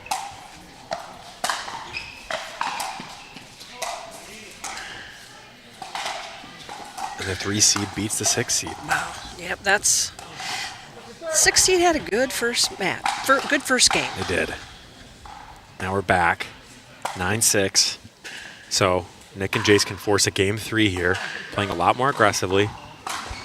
I think Nick's a little bit mad getting bagged a few times, and he's decided that he wants to put the game in his hands. Yeah, they don't want to lose. That was a close ball right there. It was a little reality check, I'm afraid, during that first game. And I think that's the challenge of coming in as the 1 seed, and you almost have to have a chip on your shoulder. Yeah. Because you can't be defending, your pride is not the right word, but we'll call it defending your pride. That you want to justify why you're seated number 1. Yes. But that creates a layer of kind of tension. It puts a pressure. It puts a pressure on you. That's a better way of describing it. Yeah. Jace playing the left here. And he dodges it, and it's out. 7-9 goes to 8-9. Oh, my goodness. It is neck and neck. How are these guys going to respond? That's what I want to see right here, because they're a few points away from being done for the night. Look at that fire. The tendency is that you want to overdo it, so you have to control yourself. Right. And give enough pressure, but yet you can't lose control of yourself. Yep. That's a very fine line. Another Ernie. Yeah, there it is.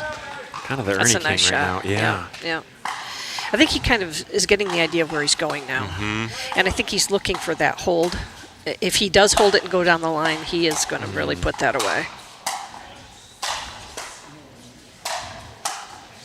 No look count. Out. So the momentum is shifting. You can feel it here. I mean, you could probably see it on TV, but you can feel it here. And just like that, it's game point for game 2 here.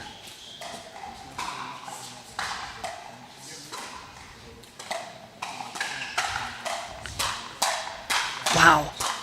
Oh, my Did you see that backhand over his head behind his shoulder? I'd be in the hospital if I tried Wow. that.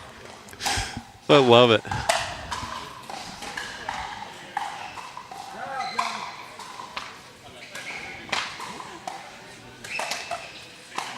This is a great match. 8-10 here.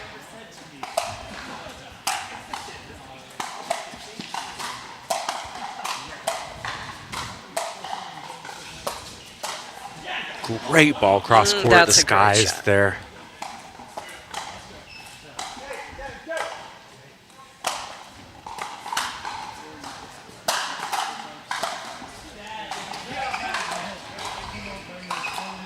They're bringing it now.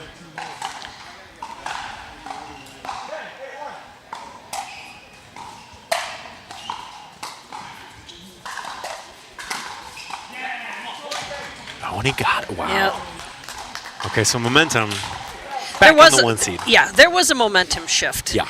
And a few points ago, and like you said, it's palpable. You could feel that change. But a great, great, great match. Great match brewing here. Mm-hmm.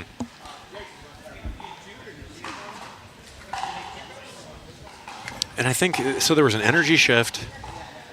Again, we'll watch the patterns closely and see if the patterns have shifted. I don't think they really have. I think Nick is just, rather than returning the dink cross court and staying alive, he's choosing to do a lot from that left side. He's earning a ton. He's speeding up with two hands rather than just cutting the ball back. So he's in offense mode. Yep. Yes, he is. I've noticed in some of the lower seeds, they were able to get to the net. Yeah. And not that they weren't attempting to get to the net, but there was more pressure from the other side. Yeah. And these guys are getting there. They're an 8 seed, but they're having no problem getting to the net. Correct. And I think a lot of the time, and I'm not saying this is the case with folks here, but I think a lot of the time when you're a really good player and you're 5-0 plus, you play a lot of people where you can win from transition and you can win from the baseline. Yes. And you get to a certain level and that just does not happen. You have to drop it. You have to get there. Yes. So we have interviews with our winners. The 3 seed coming up here.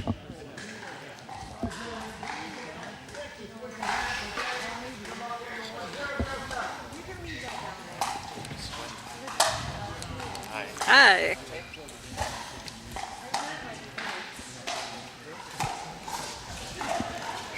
Hi, guys. Welcome to the winners interview. If you don't mind introducing yourselves. I'm Patrick Cachapero. Sergio Almedo. Where are you guys from? I'm from Bloomfield Hills, Michigan. Originally from Chile, and I live in Commerce Township. Heck yeah. I have some friends in Commerce. It's a great spot. Yeah. So tell us about how that last match went. Yeah, I mean, it's a tough team. Like Tommy had the big game, and Jake is very steady, so they complement each other very well. So, I mean, the first set, they were beating us, and we had made it a little bit of an adjustment and slow the game down so we can get more openings, and I'm glad it worked out. So you guys, it looks like, and again, we're kind of watching from far away here, but it looks like you guys have a lot of fun on court together. Yeah, we try. Yeah. Sometimes there's frustration, but try to have fun. So what's the mentality? Is it, how do you think of putting points together? Is it make the next shot, get the next point? What lets you guys relax and have fun out there? I think we want to play a game that will win the point instead of not lose it, if that makes sense. Kind of construct the points on our racket, and if we lose, then we could say that we played our game instead of playing tentatively. Do you find yourself changing your strategy according to each player? Definitely. I think that was the main thing on the last game. We lost the first one and had to make that adjustment. Yeah, and I think because we were able to adapt, we were able to win. So. Nice. Heck yeah. And sports backgrounds, you said racket, so I'm assuming strong tennis backgrounds, right? Yeah, grew up in California. What part?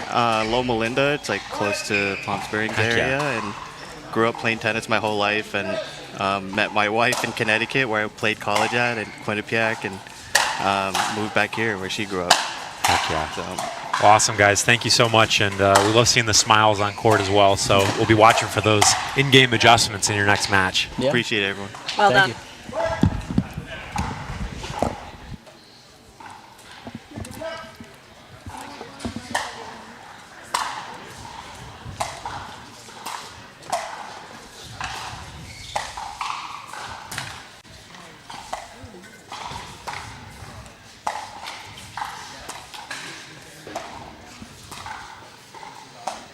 So they're back in this backhand pattern.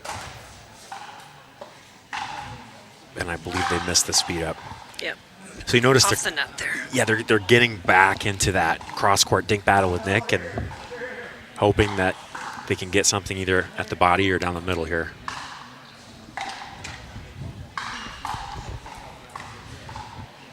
Cool guys that we just talked to as well. Oh my gosh. It's just so chill. So cool. Yeah.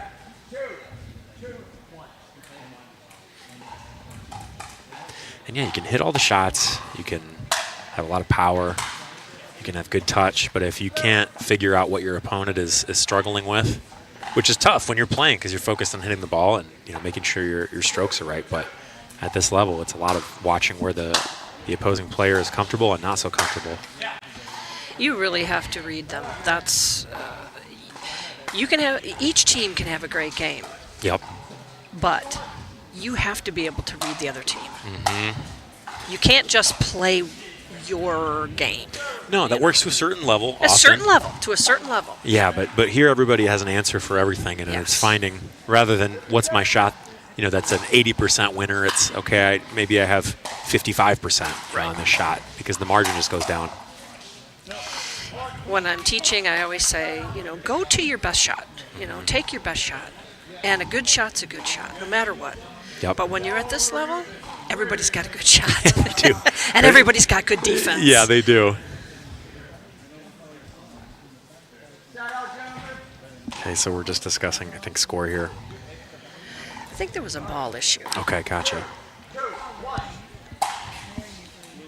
Did I hear him say the score? I think it's 2-2, right? Oh, look at those! Look at those counters. This is a right side warrior here. Look at this. And varying where he's putting the ball, and he's seeing it so early, and he's prepping so early, so he can put it wherever he wants with a variety of paces and spins. And they're back to this pattern. Look at this. Back to that backhand. And Nick, kind of with the off speed, gets him back. I think they're working on keeping Nick out of the middle. So maybe just trying to push him. Push him out. Open it up a little bit.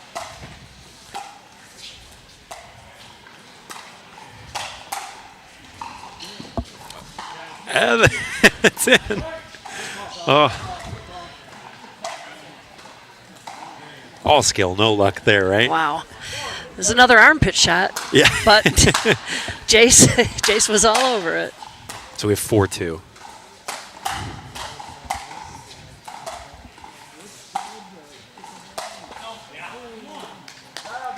Gets it. When you're watching the technique on these fellows when they're hitting their dinks, you notice when they're taking pace off, they're still following through with their paddle. Yeah, they know the stroke they want. And that is giving them the control. That was a close ball right there for sure. Remember, we have rec out and we have tournament out, and those are two different things. The rule, generally, you have to see it out, so you have to see the wrong color in between the ball and the court. When you're playing at this level, their eyesight is so good. Yeah. That's part of why they can play at this level. It's true.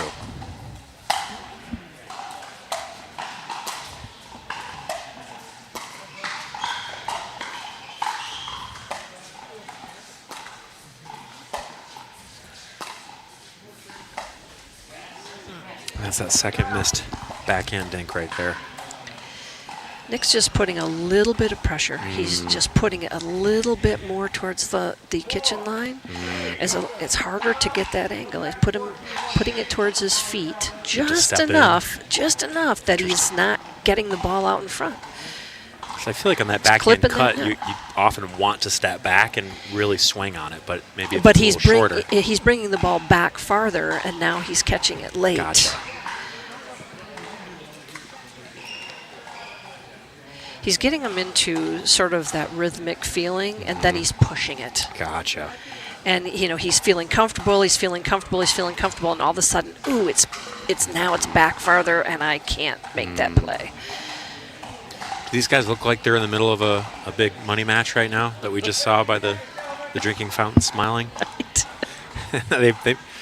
They could be at the bar or they could be at a movie or something with the smiles you see. Hey, we're playing pickleball. Yeah. It can't be more fun than that. Right. Good point. Okay, so we have 4-3 here. Nick and Jace leading. Game 3.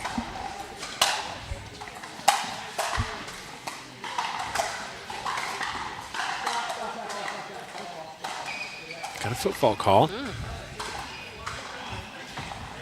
That's tough at this point in the match. Yeah. Well, and it makes you rethink your positioning.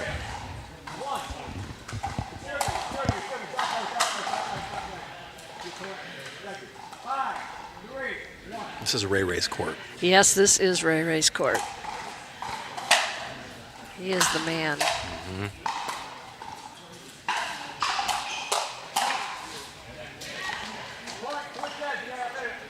You know, That's nice hands by Jace. do you know who Big Mo is? Momentum.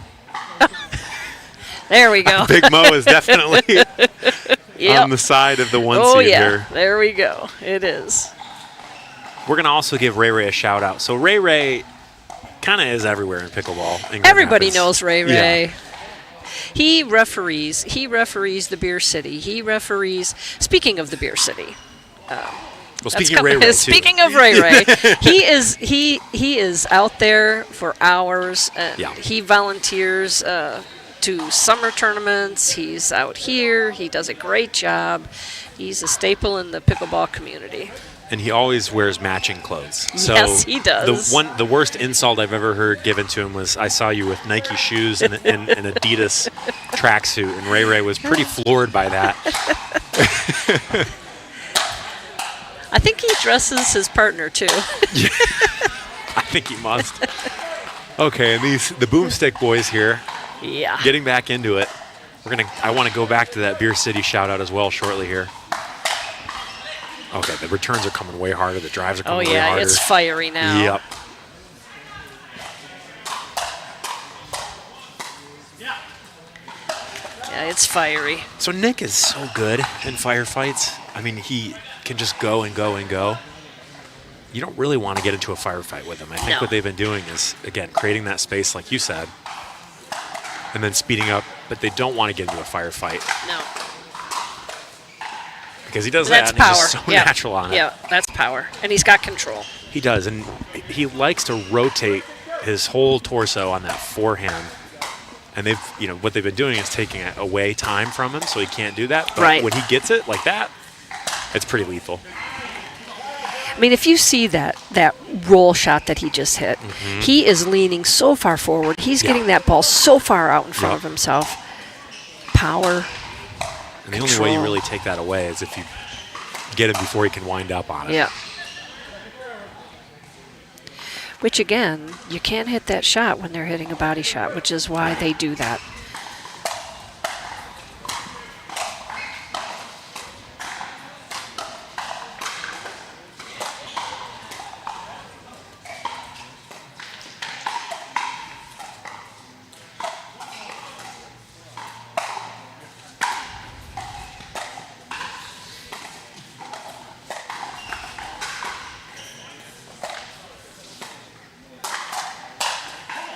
It's that same pattern, Lori. But it's a different spot right Yep, now. yep. They're going against the right side hip. And it almost feels unstoppable right now. It is. Yeah, it is.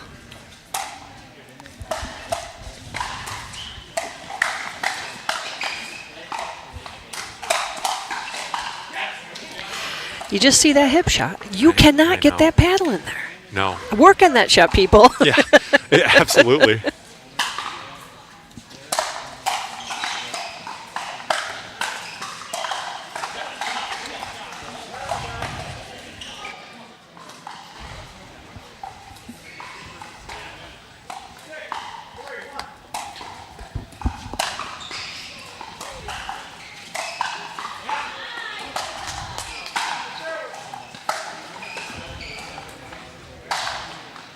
So we also have on court two, and we're going to go there in a little bit, the 3-seed Olmedo and Cachapero up 4-1 on Stafford and Trent.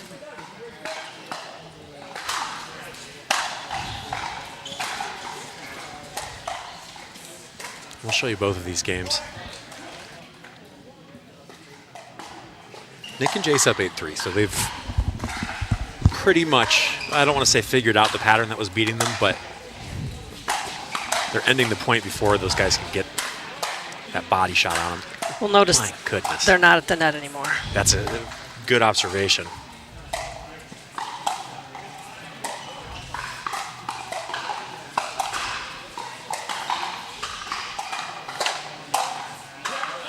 There's a good body shot there. Yeah, they kept them back, kept them in the middle ground.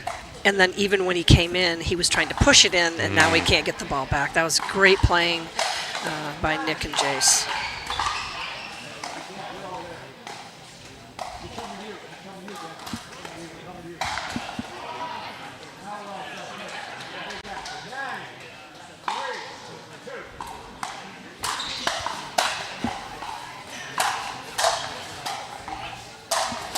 Gosh, that no look inside out again.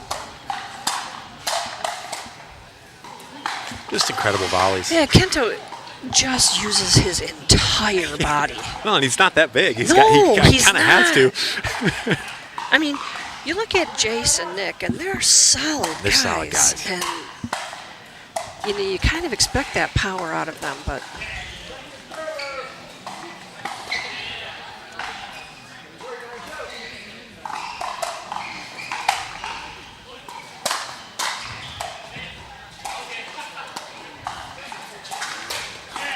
You said it, they're not getting to the kitchen nearly as quickly as they were. No, these guys, Nick and Jace are keeping them back, they're putting the pressure on them. And they're speeding up the ball in the fourth shot as well.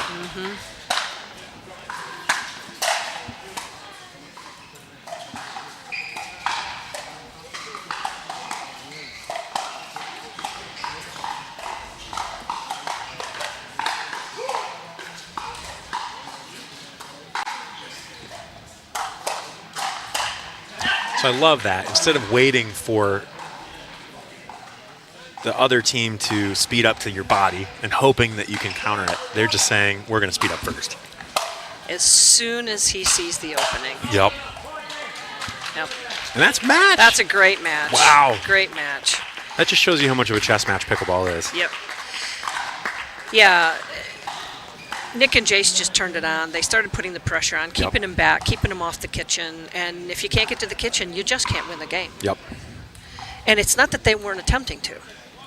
They were trying to. I think the biggest thing is you're hitting the same drop, but Nick and Jace are attacking the ball and earning as many, Nick's earning so many times on the left side that you're kind of thinking and you just can't approach as fast. Yeah. Yeah, well played game. They were just a little lax the first game.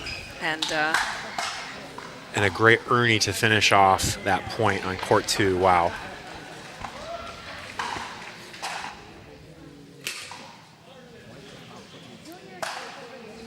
That's a really heavy serve there. The Tyson McGuffin open stance serve.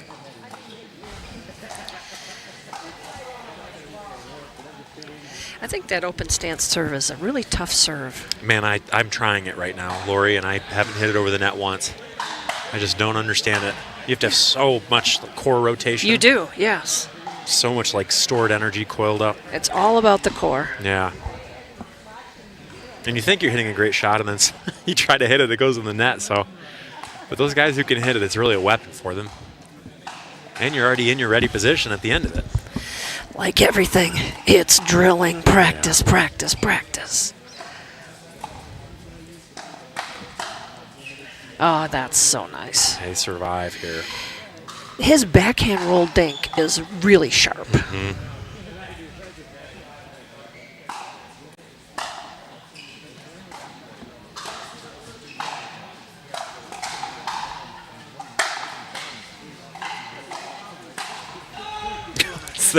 I said no.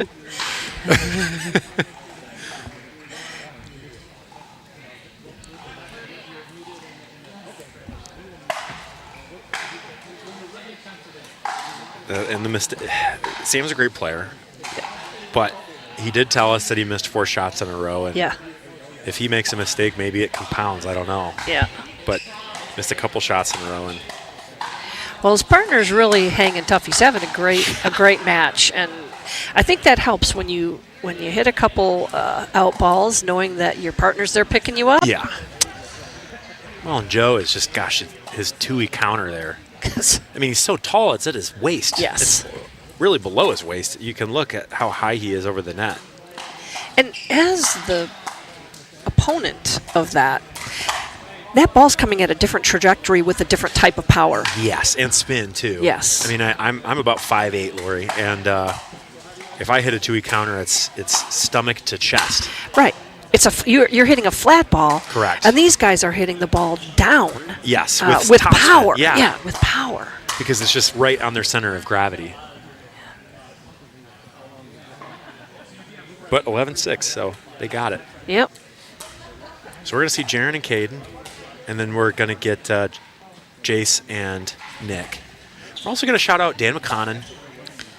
Dan is an awesome guy. He is one of the producers on TPN. He does the seating, pretty much does all the tournament work. Runs a ton of tournaments in town. One of the owners of All In. There he is right there. Really the general of TPN. You know, they call it Premier Night because the players are premier, but it's not just the players. Premier Night because All In is premier, because the people who are taking care of this. Dan is just a premier guy. Yep. And we're really grateful to have him in our community and in the pickleball community. And I'm going to shout out Scott McAllister, who is the executive producer of this broadcast, also an owner of All In. And those guys together, the whole team has put together just such a cool event. And look, Michigan's pretty large. You know, the fact that these guys on a Thursday night drive 2 to 3 hours to get here in the winter, you know, and they're going to get back at 1 or 2 a.m., you know, and most of them have day jobs they have to wake up for. That's the thing. These guys are working stiffs, and they're still. Or if you're Jaron, you're in Florida, and you're gonna play volleyball. No, he's pickleball. He's doing the pickleball camp there, and those are really awesome. If you ever get a chance to go to one, they're fantastic. Yeah. And, you know, we have so many people here who are coaching and teaching, and I love to come and watch. I learn so much from these guys, their skills, their talents, but also they're teaching. They're out here for you to take advantage of, because you can learn so much. They're sharing what they know, their knowledge, and they're kind about it. They're great sports out here, but they're also great sports when you come to play. Don't ever be afraid to take a lesson, because they're great players, because they want you. They love the game. They want you to love the game and play well, and they're out here to help you do it, to be the best that you can be, and it's totally worth it if you get a chance. It is, and I've gotten to take a lesson with a number of these guys, and I've gotten to play with a lot of these guys, both players of the tournament as well as Dan and Scott, and I learn so much every time, and that's the best part is this is a game you can continually get better at. As much as I love the fact that Connor is playing PPA, I'm really sad, because I was just getting a chance to take lessons from him, and it was like so amazing, and then he's gone. But he's such a sweet guy, isn't he? He is a great guy. When he steps on the court, he's scary when he's playing. I mean, it's just like, oh my gosh. Well, he's intense. He's very intense. And then off the court, he's just like, you probably wouldn't know he's a professional athlete, because he's just, soft-spoken. And right. You'd have to ask him about 10 times what he does before he tells you he's a PPA player, too. He'd say, well, I play pickleball sometimes, is probably what he'd say. Yeah. But, yeah, he doesn't miss either, you know. No. Again, just a hard worker. Yep. I just see him on the courts practicing, all the time. He's amazing. We're going to bring Nick and Jace up here, because we haven't gotten to talk to them tonight, I don't believe, right? No, we have not.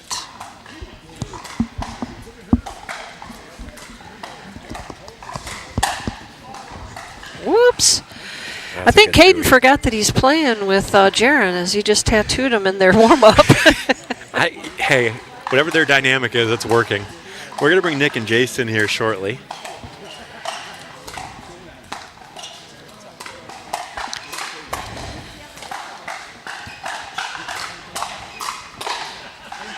Nick, you're not even sweating. New shirt. I was new shirt? Okay. Like, how did that happen? You're looking a little fresh there. New shirt. Yeah, I was pretty sweaty. Okay, so obviously that match didn't start the way you guys planned. What was the adjustment mentally? Or was it strategic? Yeah, a little bit of strategy changed. We kind of figured out their play styles, and I feel like they were pulling the trigger on us first to start, catching us high on the shoulder, so we started moving a little bit more. Kind of third game especially, just being way more aggressive, bigger serves. You were pulling the trigger a lot. A little passive at the beginning, I feel like. Short serves, tried to get it deeper. Tried to adjust. So. And we really noticed from up here that you were really keeping them from getting to the net. The second and third game, you were really keeping them back, and by the time they came up, they were rushing it, Right. and you were able to, put it away. Yeah, a couple freebies. Yeah. Yep. We were talking that Kento has some crazy shots in volleys. Like he's putting it in all sorts of places, and then you guys started pulling the trigger, and then that was that. Yeah. Yeah. Honestly, yeah, he's good at speeding the ball up, but, Talk that talk. Yeah. We want to hear it, Chase. He had some pop on that back end. Transition zone, he's got power. So he's got some. We had to he's got adjust, some spin, bro. Yeah, and a lot of topspin on the backhand for sure. So how does it feel being the 1 seed today? Yeah, I mean, Any different or not really? Yeah, we're happy to be the 1 seed, but a lot of good teams out here. We're just trying to compete and play, and see what happens. So Yeah, big draw. What's that? Big draw. Yeah, it is. Well, and now a play-in to get the last 2 seeds. Yeah, all right. Yeah, biggest Crazy. one of the ever, I think. Yeah, and you guys just get to chill. Yeah, I think the first round. First round we got a little break. Yep. Heck yeah, guys. So we're excited. Well, and you'll have Caden and Jaron, and of course you don't know them at all. You've never played with them, right? Yeah, that's right. We'll scout them out, but no, we know their games for the most part. Yeah. They know ours, so it should be fun. I'm saying that jokingly because those guys have played, time and time Numerous again. times, So excited. awesome, guys. Any shout-outs you want to make before you get back out there? Shout out to the fam back home. Give the family a shout out. I'll give Mogul a shout out on the road. He's got a busy few weeks. I'm not sure if he's watching tonight. He is. Is he watching? He's tuned in. He said he is, so he better be. Yeah, he better be. But yeah, good luck to him on the road. He's got some busy weeks coming up. And you're getting married soon. Yeah, so that's exciting. Shout out to Bella. She's down here watching. Is she down here? Okay, no wonder you fantastic. didn't- yeah. Yeah, she's out here. So yeah, big year ahead and a lot of pickleball. Marriage is even bigger, so we're excited. Well, $800 will help with the wedding. Yeah, photography, a portion of it, I guess. Yeah, like a tenth of it. tenth What of would it, you yeah. spend your money on, Jace? My car. There you go. Like fixing it up or yeah, like all upgrades? Modding it. Yeah. What do you drive? Modding it. Audi A5. Oh, dang. He's riding in style out here. Yeah. So you kind of need this. Yeah, I know. This is big. This is at least one spoiler, right? Oh yeah. Awesome, guys. Thank you so much. We'll go back to this match and let you get some rest before you go out. All right, thank you. Thanks, guys.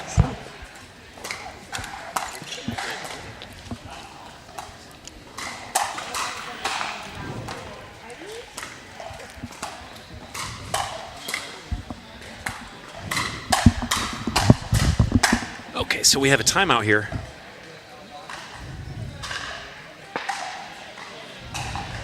Well, this has been a great night, Cody. I have really enjoyed this. I'm enjoying being in the booth with you, Lori, as well. Yes, I am as well. Thank you. Okay, so 2 seed up currently. Joe and Sam, rather. So if they win, they're going to face off the winner against the winner of 1 versus 5 seed, Nick, Jace versus Jaron, and Caden. These are all solid players now. Not that they're not all solid players. They were, and they all played great tonight. It was a very, very good time watching them. I But think Sam's not having as good a time as we are. We did get a smile I at the end of agree. that. I think he's working hard tonight. Yeah, he is. And There he he gets the goes. drive to make up for it. There he goes. That's the thing about, I shouldn't talk about height because, some people don't like that. But pickleball is so fascinating because height does change a lot. It does in different ways. It does. I mean, if you're tall, you have that downward shot trajectory. And you can reach at the kitchen line, Yep. and you can reach the lobs. And you have your center of gravity so high, so when you get the paddle low, you're really swinging hard on counters. But But the guys whose center of gravity is low have so much compact power. they do, and they can lift the ball. And they get the top spin they can put on the ball is incredible. Yep. And they can play defense like nobody's business. So when you think you're putting the ball away, they're just sitting there on it. Yeah, because for us, we just have to crouch a little bit. Right. Rather than try to get all the way down there. There's advantages to everything. There are. I've gotten to play some really tall folks. I've gotten to play some PPA players, which has been really fun. And the guys that are like 6'4", you just can't drop on them. Right. Because they're taking everything out of the air, but then They can reach it all. right, but then their speed ups are very different because their centers of gravity are so high. So we're watching Kim Tran who's 5 feet probably, Right. a couple weeks ago in TPN, and she can speed literally every ball up, Right. because she's so short. Right. Yes.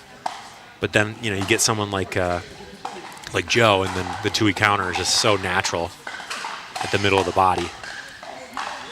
And when you talk about where you're going to put the ball on their body, it's Yeah. totally different with that tall guy, because you think you're hitting that sort of Yep.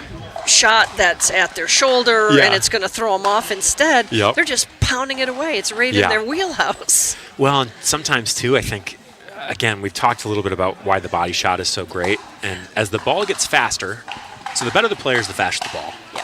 And the harder it is to tell whether it's going to go in or out. Yes. If Yes, you are reading it. Mhm. playing rec at the sub 5.0 level, then often it's like, okay, that ball's going out. But because there's so much spin and because the ball's so fast, you often don't have time to really tell. And so the positioning of where the player is so important, because you just get such a different counter depending on the height. We're going to go back to the center court here because the game started. Caden just had a killer put away there. Yeah. This is going to be a great game.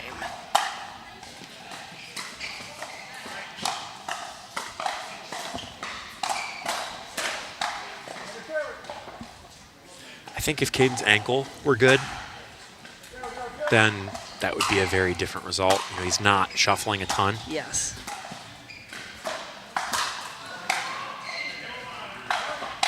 And he's pulling the trigger on some balls where it's like, against Nick Romano, probably not advisable to loft it up there. I feel like they're more familiar with each other, though. They are. And they're playing more confident. They don't have to read the strategy right now. Yep.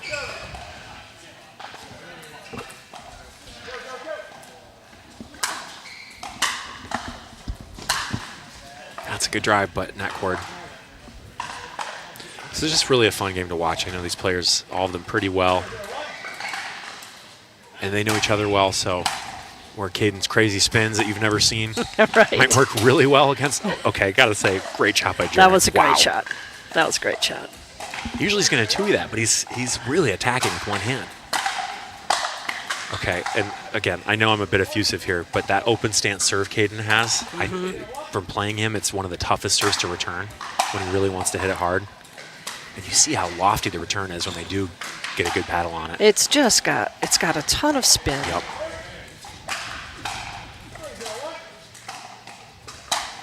Look how compact his swing is. People think you have to take a huge swing to get power. Right. That's a very compact swing, Yep. but a very powerful serve.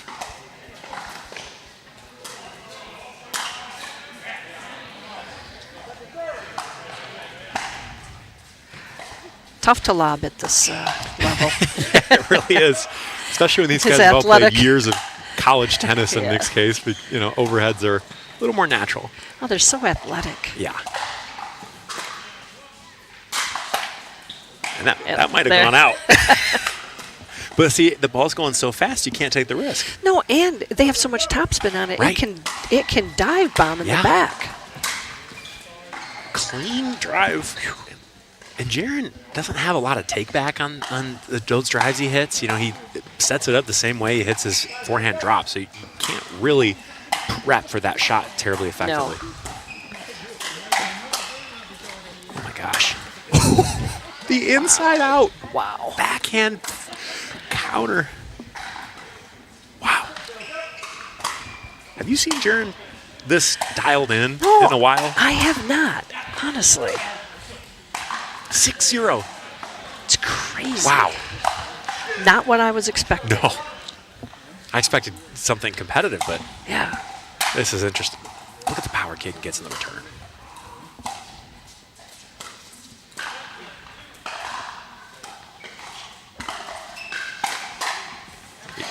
Yeah, Caden's too fast for that. Well, he has no backswing. No. And it's All critical. We all try to take this big swing at the ball, but he's just proving Yep. how important that is. It gives you speed. And he's so flexible. He's actually double jointed. Oh, Like interesting. almost to a dangerous level where Yeah. he can bend his elbows totally inward. And if you watch his Tui, you'll see it. So he's got this kind of And obviously, you get whipped from the wrist, but Yeah. he gets it from his elbow Wow. because he's so double jointed. Again, kickboxer, so fought. Yeah. Broke all his toes.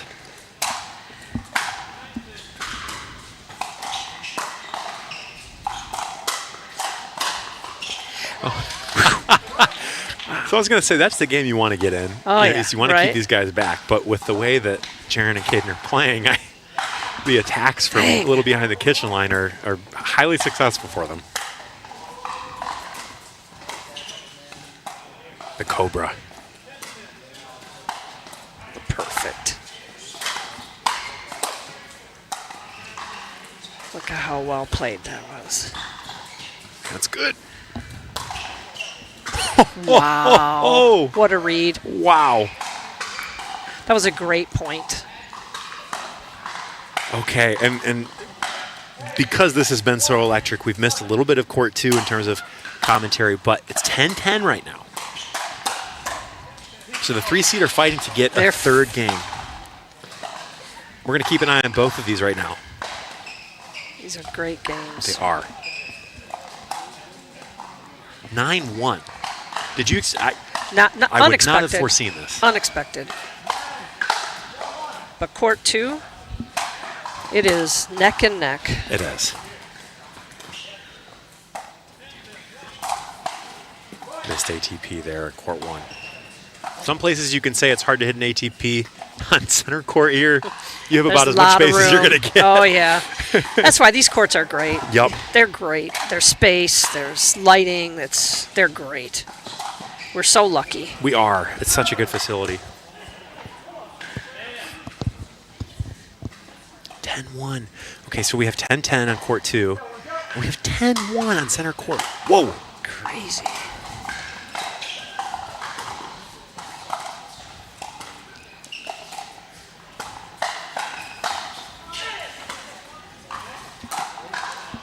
What a leave. Incredible. See, Caden just... Okay, 11-1 is crazy. That's crazy. But Caden, look at how good. He's also blind in one eye, mostly. And so I guess he looked at that one with his good eye. Sometimes when you're on the other side, you feel like they closed both of their eyes. And Yeah, it right. still happened. Right. He only needs one eye to beat me. Uh-huh. Me too. Okay, 10-10 over here on court 2. Oh, good duck So- there. Good duck, Sam. Yeah, Sam got hit in the face a little bit ago, and I don't think he wants to get hit again. Nope. That's a battle over there. Yeah, can they pull it off?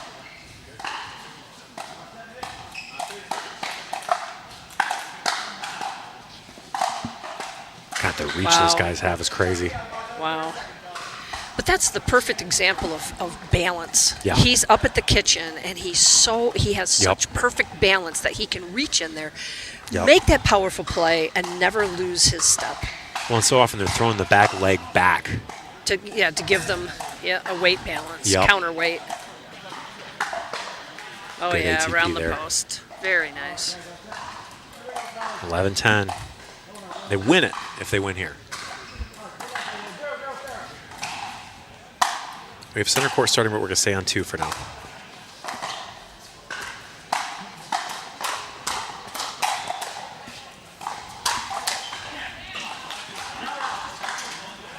And the miss stink keeps the other team in the He's match. struggling just a little bit. He is. But again, his partner is playing really strong. Yep.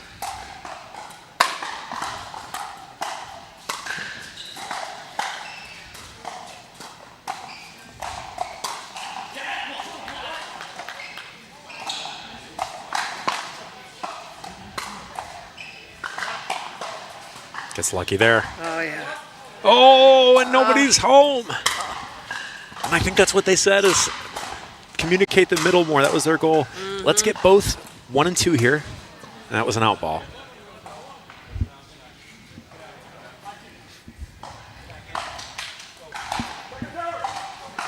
Let's get both courts up here if Okay. we can. Got a side out. Oh, second serve. 11-11. We also have consolation matches going for the rest of the night. They're not going to be in the broadcast, but your favorite players, if they lost, are still playing. Good chance they are. Ah, great. That's a great shot, but just a little deep on court 2 there. Yeah, he certainly found the opening, but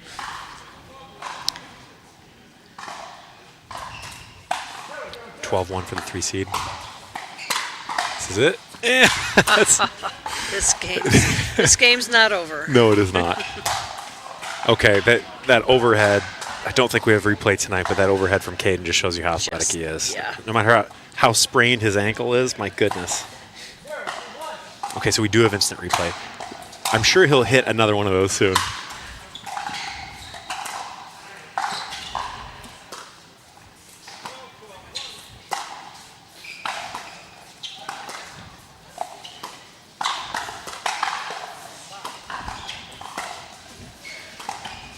It's 12-12 on court 2. I've got a great point going here. Oh, that was beautiful. Closed off that middle so nicely.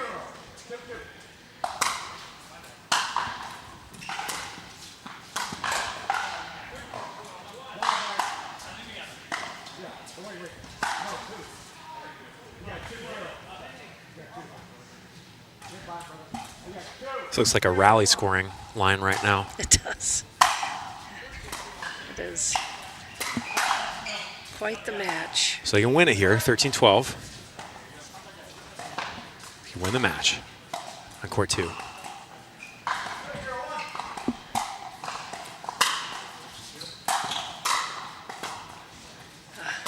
And that's been the story of this match, hasn't it, Lori? Yep. He's working hard. Some days it's easier than others. Yep.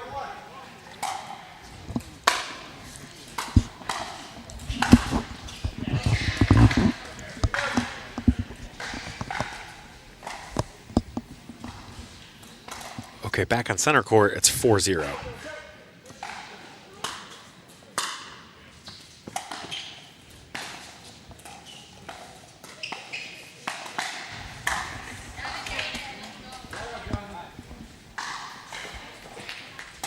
Two great matches here. Also noticing that Caden and Jaren are playing Nick and Jace very similarly to how the last guys played them. Yes.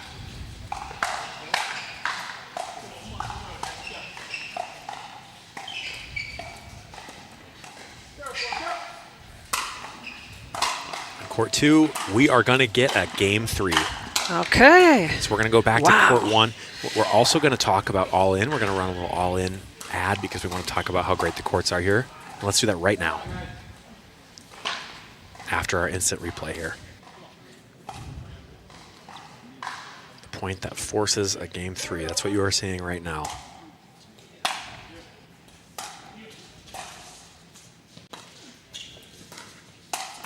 Good attack by Jace. So it was 11-1, and now the other team's up 5-0. It's a game of runs, people. Yeah, it's a game of runs.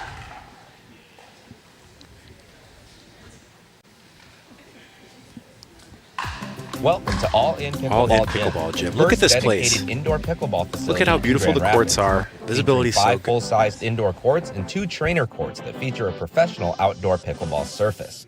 16-foot full enclosed ball containment nets on every court will ensure that you will never have to yell ball again. Looking to level up your game? Join any one of our leagues, drill sessions, or training clinics scheduled throughout the week.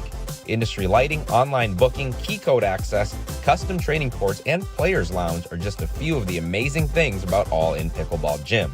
Come check out our facility in Byron Center, Michigan at 400 76th Street, Byron Center, or visit our website at allinpickleballgym.com.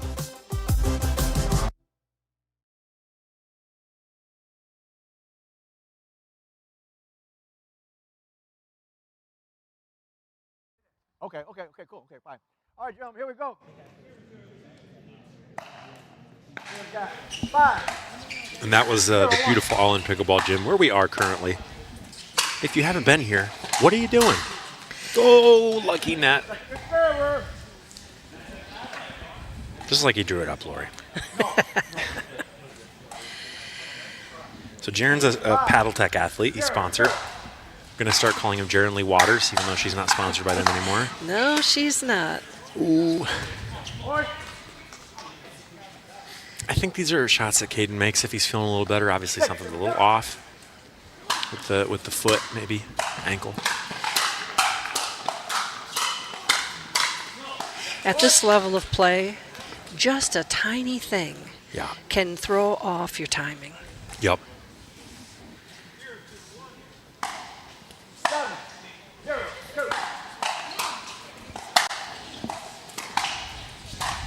Yeah.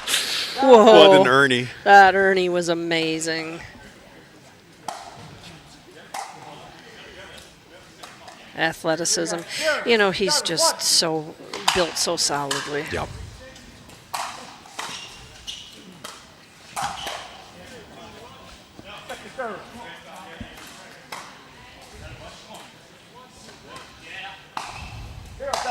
And he's pretty much, Caden's pretty much self-taught, so his shots are his own. Didn't play tennis at all. Yeah. Never has. And we have court 2 starting. Started a little bit ago, 2-1, so we'll come back to that as the game progresses. Nick is driving hard. Once the grunting starts, you know Nick is in his power Yes. phase. When you look at the score, you feel like it's just kind of turned upside down here. Yeah.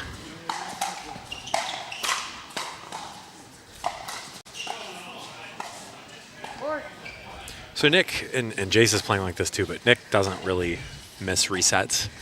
He's a machine, and so he gets to the kitchen just so easily. Caden gets the Cobra. He's got a little smile there. And the reason that's so good is you make it look like a speed up and it could be a dink. Exactly. Or it's a speed up and it can go anywhere.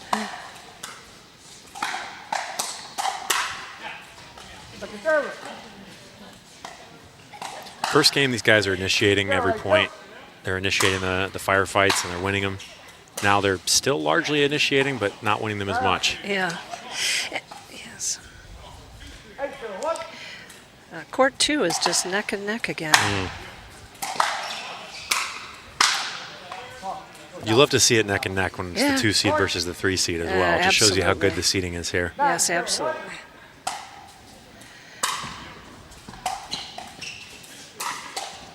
That's a good speed up by Jaron.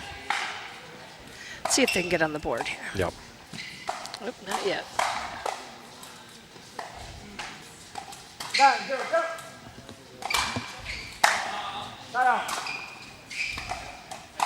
There's a little tension here too. These guys want it.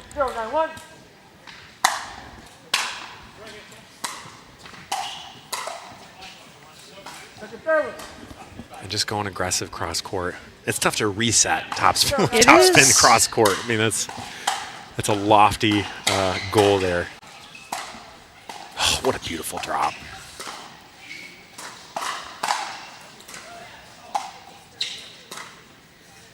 Wow.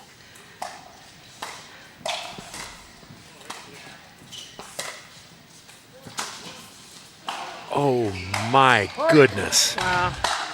Into the net. Look at how far cross court he got there. Gee. If you're going to get a point, now if that's what you have to do to get a point, Lori, then you know you're in trouble. Wow. But that's a great way to get one.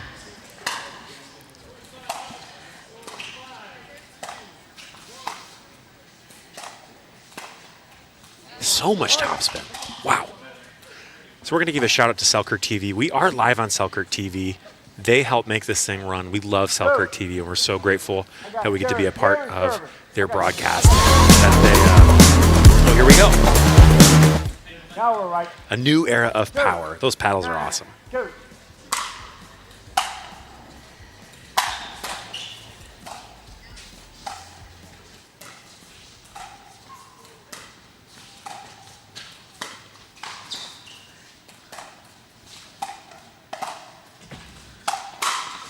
Oh my gosh. Wow. So there are 2 styles. I think each team is playing their own style. Yes. And Jaron and Caden, a lot of topspin, a lot of misdirection, a lot of cross court. Oh, wow. Amazing pickup. Oh, no. Oh, that's a tough one. Jason, Okay. Nick. They're coming They back. are, but more in the middle, right? Yes. And less. I mean, they hit topspin, but they're not spinning the living daylights out of every ball the way No. Jared and Caden do. No, no. Sometimes it favors one team, sometimes it favors the other. You know, if you keep the ball in play, great. But Jared and Caden have gotten a lot of points on these really heavy balls. Well, they're hard to play because they're dropping. A flat ball, much easier to play. The top spin, not only do you have the spin, you have the action on the ball. Yep. But the margin, that's where it gets Yes. tough. Yes.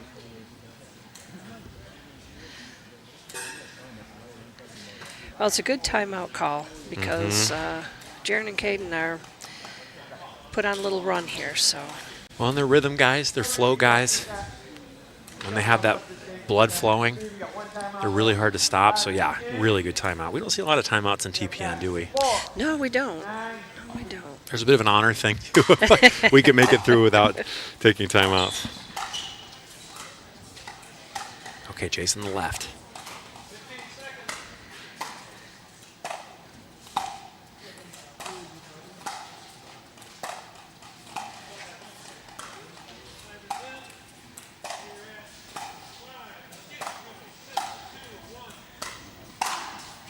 Oh, wow. Nick gets one ball and he makes it a winner, huh? Oh, and he just slowed that down just Yeah. enough to make you think it was going Yep, out yep. and Oh. drops. Just like you said earlier, you just never know. You never know. Out. So when you drop a ball and it bounces high like that, you don't really get to go in at the same pace. You don't. No. And especially Caden, you know he's going to pull that Cobra shot out and make you stay back.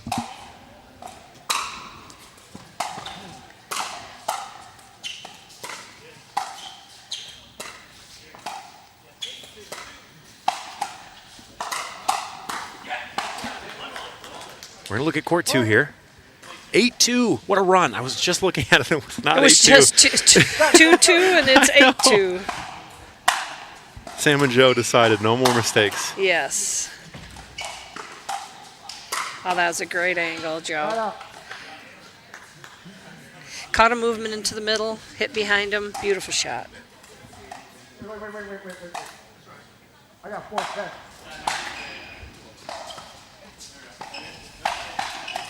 We're good now.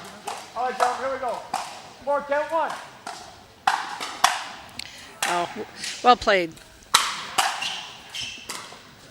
Sam just kept the ball in there. He didn't try to overplay it, and that allowed them to stay in the point. 4, 10, 2.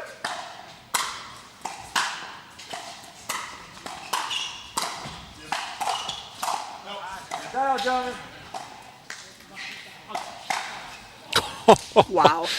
Held What it. a counter. Just held that so long. 9-2. Wow.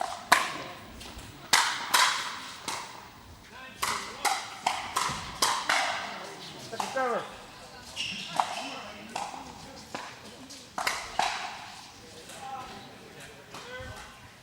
Down 4, go.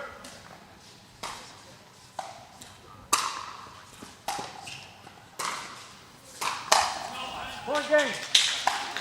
Good match, gentlemen. Good 10. You got 2 minutes.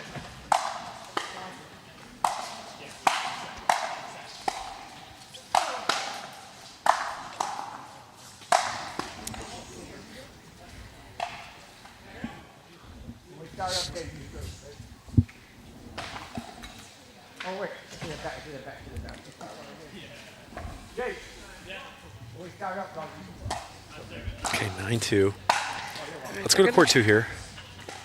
See, Zippy's so good that she already goes to court before I finish asking to go. She's zippy on the spot. Yeah, she is. And she plays these events too. She's amazing. I was excited. She's a great player. Oh, so good. And I was excited to get to help give the winners interview to her first TPN win. So she'll be playing with Seth coming up, but she played with Alexis Seneker, and just the best attitudes you're ever going to see from a doubles team. Nice.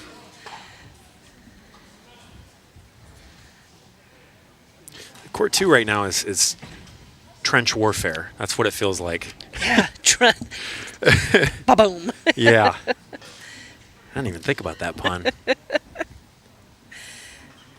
We got Zach Benting right there. Chilling. Well, we've got a little break. We do. In the action. Just want to remind everybody that the Beer City Open is going to be coming up July 7th to the 12th. If you want to see some great pickleball, you'll see some of these guys out there. You'll see the pros out there. It is amazing, and it's going to be better than ever this year. We've got a lot of new things happening, so it's going to be an MLP event again. Put it on your calendar. I would say probably almost all these guys are going to be there. I'm sure they will. It's going to be the best pickleball you've ever seen.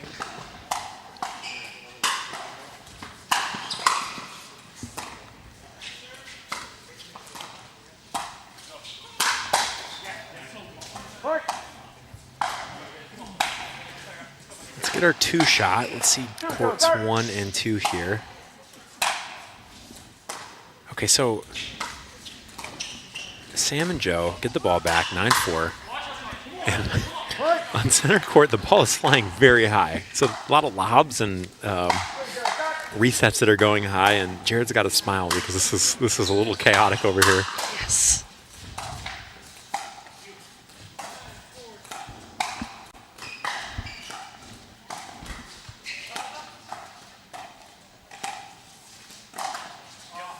Caden speed up. A little low. And court 2, way to leave the middle ball there. 10-4. That's really the spot they've struggled outside of some of the routine misses, but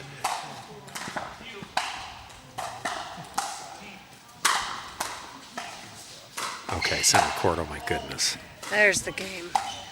There's the game. Game on 2. On 2.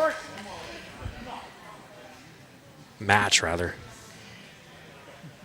So Joe and Sam pull it out. And you see the guys afterwards give each other a hug. That's the thing about this game. Yeah. These guys, they know each other. They're great players. The competition is sportsmanlike and wonderful. Yep. Okay, so Caden's hands are pretty insane. Okay, but it's 5-0.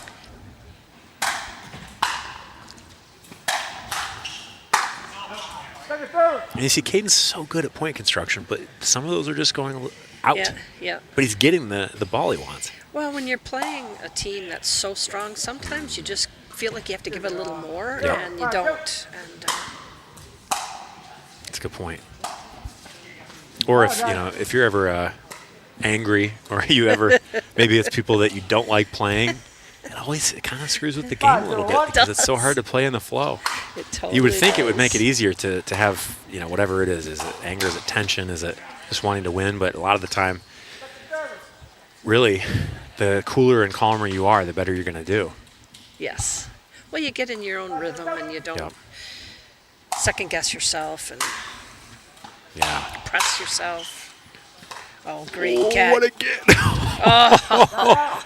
That's how these guys construct points. That's how they like to do it. It's atypical. A lot of misdirection.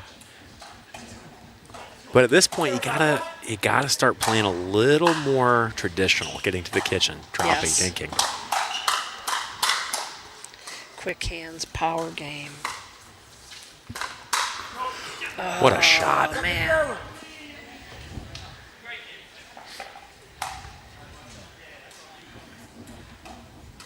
Jaron runs hot. Yeah. He definitely runs hot. See, that's been the difference. It's the routine drops. That's the difference in these two teams right now. They just can't quite get there. I mean, some of the points are really amazing, but they just can't seem to get on the board. It's the thing about the way scoring is in this game. You have to be serving, so you can play out some amazing points, but if you haven't served, you're still without the point. Yeah, rally scoring would be it'd be a different look for these guys. Yeah. But I have to say, I love the game the way it is. Me too.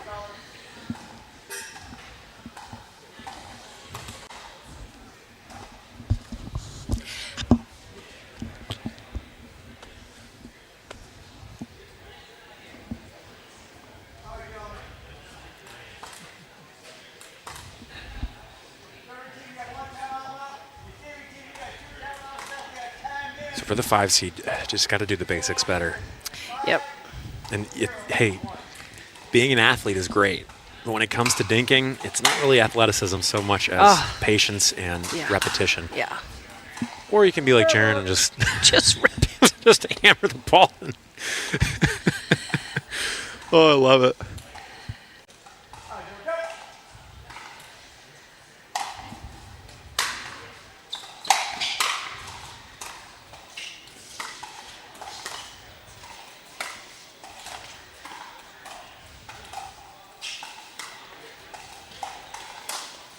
Oh, yeah. Smooth. Nice, Ernie. Smooth operator right there. Yeah. And, they're playing that point differently. They got to the kitchen. Yep. They're not running around so much. It's a lot more measured. But as you said, can you do it on offense? Right. And here we go. Let's see.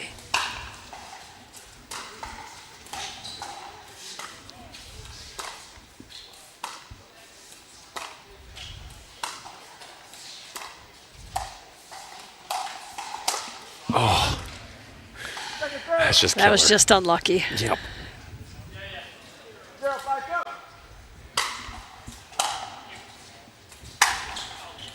That was good. That was a great shot. Oh my goodness. So there's the double joint. Can we get a replay? Okay, watch his elbows. Okay, we're on the board. His elbows are inverting. That's how he's getting so much That's power off of that. ridiculous. From his back foot. Okay, look at that. Wow. Okay, one more time. You can't really see it from that angle, but he's inverting his elbows. It's weird. Crazy. Good job by Gabe on the replay tonight. Shout out Gabe. Yeah, nicely done. Nicely done. I believe that's Gabe back there. Gabe and Zippy are running this broadcast. Zippy's directing. Gabe is assisting with basically everything.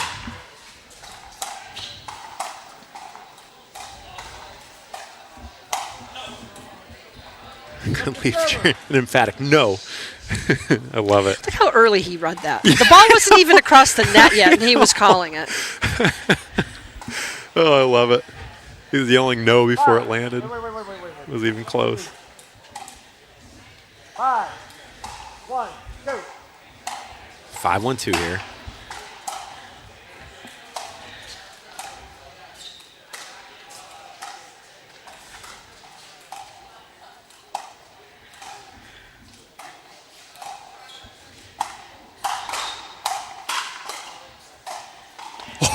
Wow. Oh.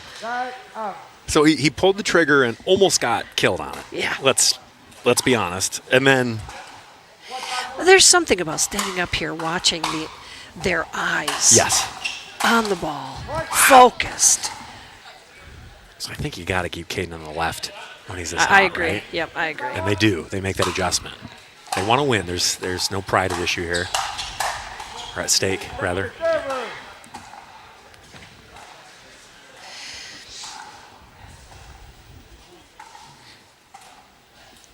The ball goes out, so we're on second serve.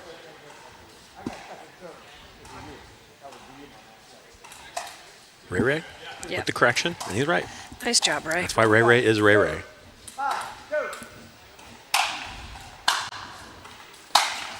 Wow. Oh my gosh. Wow. So heads up. And Jaron's cooling off a little bit because I think maybe earlier on he might have hit that. Yeah.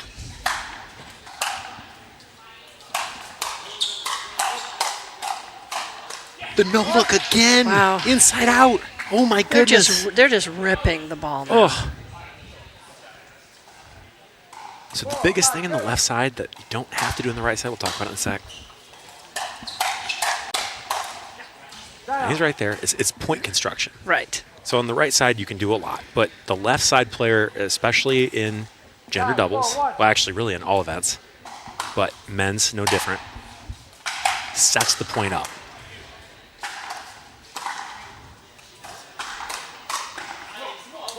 And right depth there. But on offense, if you're playing the left side, your forehand's in the middle. So you get to put the ball where you want to, and you basically get to command the sequence. And, for some teams, it's really clear that, hey, this is the left side player. Yes. For more even teams, You go with who's hot, or you go with the opponent, right? Oh, and so, yeah, you go with the opponent, and sometimes you just switch it up because you want to mix them up. If they're seeing something in your game that is vulnerable, just make a change. Right. And that no look has gotten them a number of points. So we have Jeff Louise also on camera tonight. Jeff is a veteran behind the camera, but it's just really nice to see him on the low boy tonight. And we are getting some beautiful replays. I was thinking tonight, like, man, these replays are really good. And really these pans and zooms are really good. So shout out Jeff. Also active. Well I know he's been running some different pickleball events as well. So he's a do-it-all guy. Okay, 6-4. What a great team we have here. Yeah. Wow.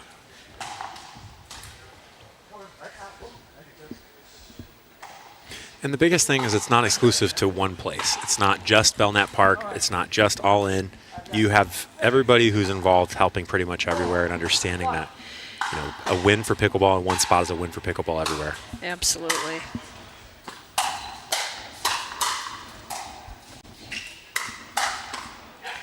That's tough. They just seem to have, they're fired up now. There's more pop on the ball. There's. Well, they can taste it because it's 7-4. Yep. Maybe.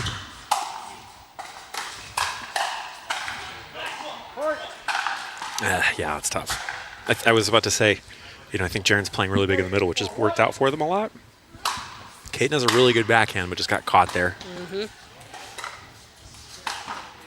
Wow. Wow. And in terms of raw power, yeah. When Caden winds up and he flicks that wrist, I'm not sure anybody has more on the ball than him. He has so much core strength. Yep. I mean, in sports you can have strong legs or strong arms, but he's got the whole package. Yep. Please. The shorter, more compact strokes are forcing the side outs for them, rather than trying to swing big on the ball and get a bunch of spin.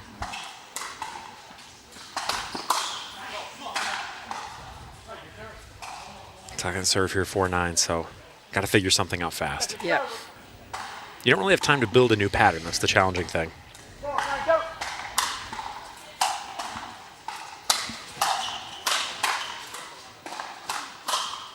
And Nick is just in command. Wow. Yeah, I mean, he drilled it the first time in soft hands, comes back up, but now it's sitting back up there again, and tough to play it twice. Yep, and he's leaving that left line open, like a true left-sider. Yes. Daring them to go there, and they haven't yet.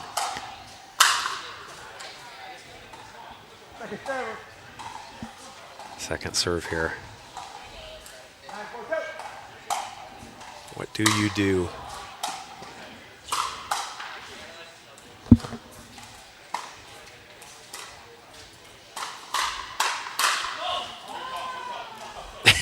and Jaren, I don't know if that was picked up on the court mics, but he it sounded like a deflating balloon there.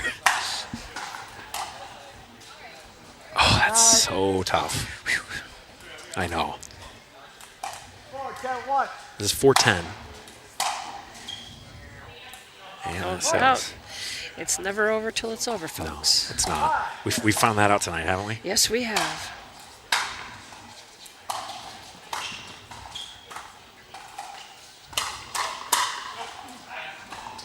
Gosh, Nick is just kind of unstoppable right now. He just reads the ball so well.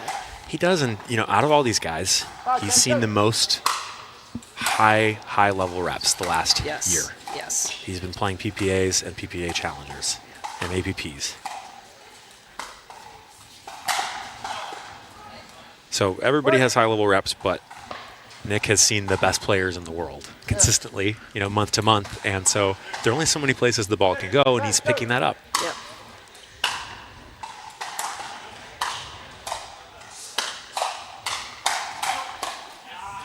Guys. Yeah, the higher level players you play, win or lose, you learn so much more about your game and what you need to do. Mm-hmm.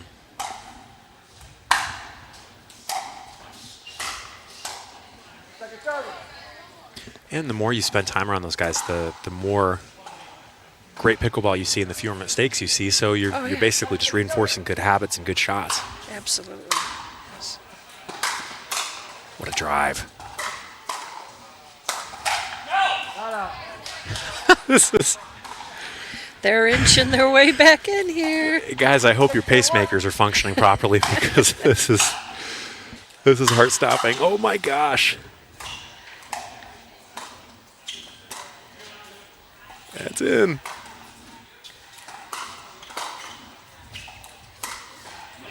Wow. That's all I can say.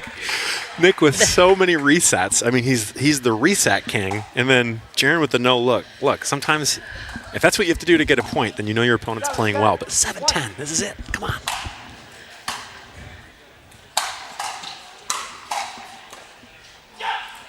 Look, it's the little things, right? Yeah. Wow. It's the little things. 7, 10, go. Second serve.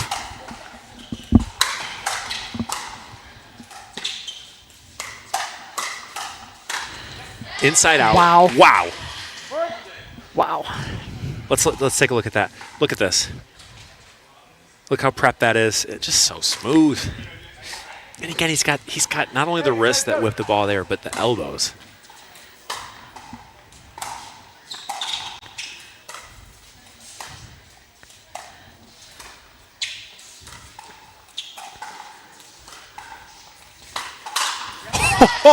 He was just sitting there waiting. My goodness.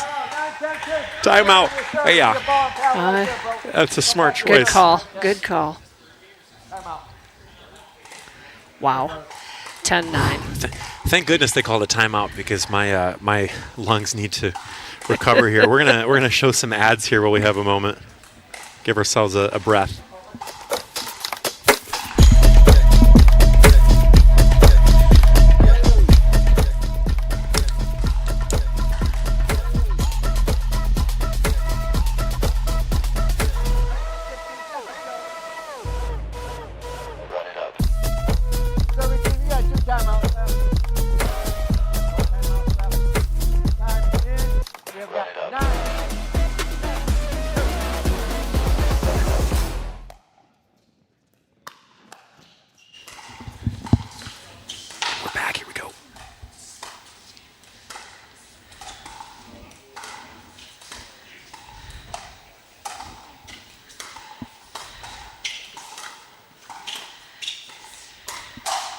Oh my goodness, Wow. 10-10 on the second serve.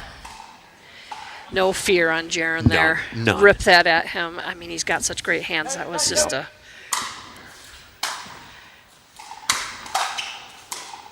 Oh, that's tough. That is tough. Played big, maybe too big.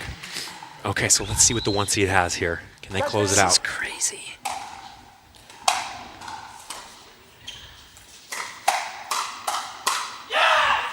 Okay, 11-10, 11-10. Match point. To go to the finals is dead silent in here outside of me yapping. This is a great game, a great match. 10, 1. Oh my goodness, it's such what a hard way to match. end it. What a match. Oh my gosh.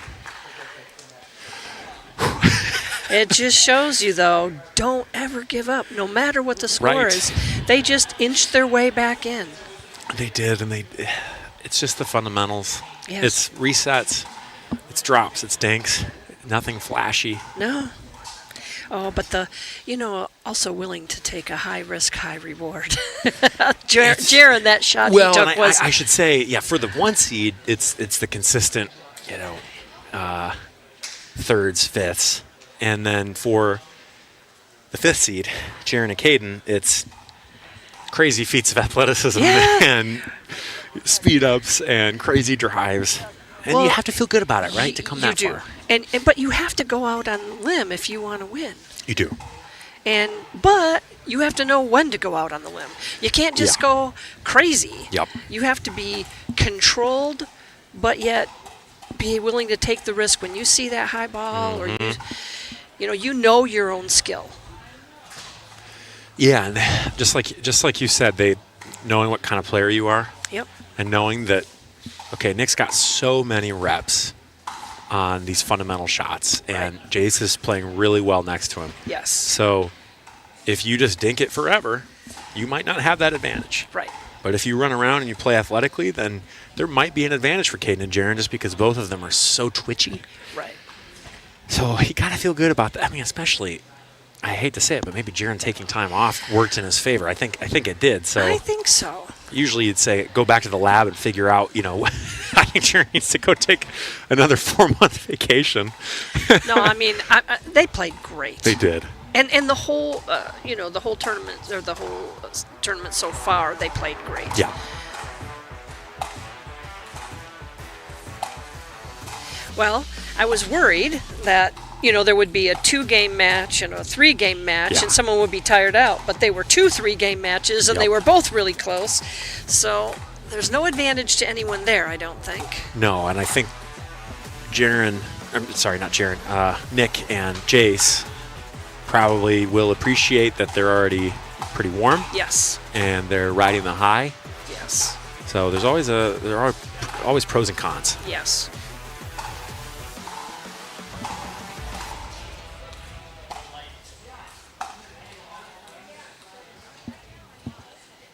Well, this is going to be a great match.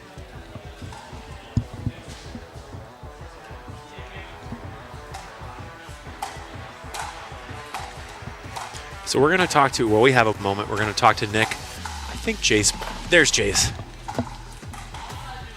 Give us a moment, folks.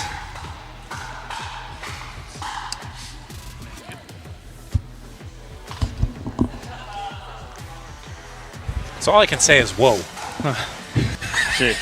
You look like you've been through some stuff. Yeah, a little bit of something out there. Talk us through that. I mean, they played amazing. Yeah. And so did you. Yeah. It was a great match. Yeah, I feel like it was just a game of runs. I mean, they were kind of lighting us up in the first game, just making way more balls than us. We weren't getting to the net, really. That was the difference in game 1. And then, yeah, I mean, game 2, we started making balls. We could get to the kitchen and then try to work the point a little bit from there. Got a few hand battles and then kind of loosened up. We were a little tight, and they were playing well, so, yeah. Nick, I saw you start to play big left. You were standing in the middle there toward the end too, and just daring them to go to your backhand, and they didn't. Put some pressure on them. Yeah. Trying to apply a little pressure, mix it up, and it's just nerves at the end of there, and just trying to squeak a few points out. Yeah, too nervous, and we just were too passive, right? Yeah. I think that was it, and then, the last game, we had we got stuck on 5 for a while, and then. Eventually, I think we had 3 side outs, and we side out quite a bit. Do you remember the shift? Was it that pushed you over the ledge there? I mean, when we rallied 5 off by just being aggressive, hitting good spots, and then I think we just got too comfortable, honestly. After 5, and then we didn't stick with the game plan. I was telling Lori and the audience that once Nick starts grunting, the ball's going to start coming off hot. I get something going out there. Yeah. Awesome. So you guys get a little bit of rest, and then you get Yep. You get Joe and Sam. So very different. What's it? So I'll ask this too. What's it like going against Caden and Jaron as opposed to maybe a team that plays a little more conventionally? Honestly, they're kind of opposite players, really. Yeah. We played these guys a month ago in a money ball, so we know they're the same combo out here. Yeah. Okay. Caden and Jaron are just so good at getting to the net off those thirds. So that's these guys probably are too, but that's their golden ball. I feel like they're just good at getting in. Yeah. So if they get hot, it's like they rallied 5 or 6 off in game 1 on us because they were just getting in and we were popping balls up. So, and they were attacking below the net a ton. Yeah. So. Yeah, Caden's got huge reach, and so does Jaron. They both have big reach into the kitchen. So, well, Caden's got some weird things with his elbow that he can put the ball wherever he wants to. I don't know where it's going. Well, you knew enough to win, so awesome, guys. Thank you so much, and we'll give you your minute of rest until you go play these guys. All right, appreciate it. Thank you. Thank you.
Okay, so this is the 1 seed and the 2 seed, but I think the 2 seed are pretty significant underdogs here at this point. Yeah. They've been playing well, but the They've been fatigue. They've been playing well, but it's been a hard tournament for them. I mean, Yeah. they were really working on every point, every game, every Yep. match. So, and it can be who's the battle of the fittest too. Yeah. At this time of night. And Nick is kind of looking like the Terminator right now. He is. He looked pretty rested back here. He didn't seem to be phased by any of I it. think my heart rate was more elevated from watching that than his was from playing that. And I think a lot of that comes back to the PPA and the PPA Challengers. Oh my gosh, I totally agree with you. That experience is amazing. And again, he's ranked, he's done really well.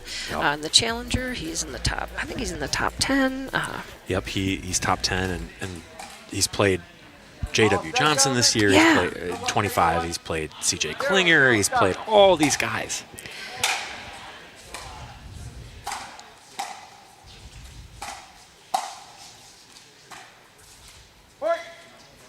And if that's how it's going to go for Sam, it's going to be a tough night. Because Well, that was just kind of that's unfortunate off the...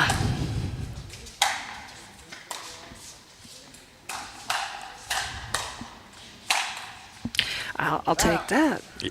That was a great shot, that backhand roll. Look how much he loads his wrist and almost his hand to snap that ball.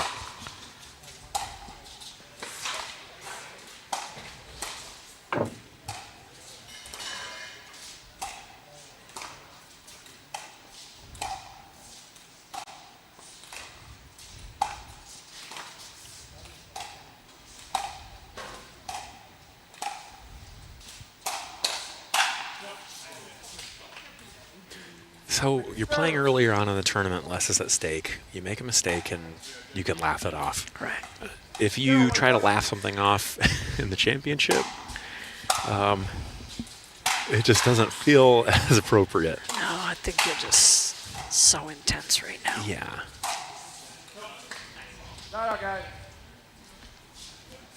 Sam has the Dwell paddle from St. Pete, Florida. 1-0-1.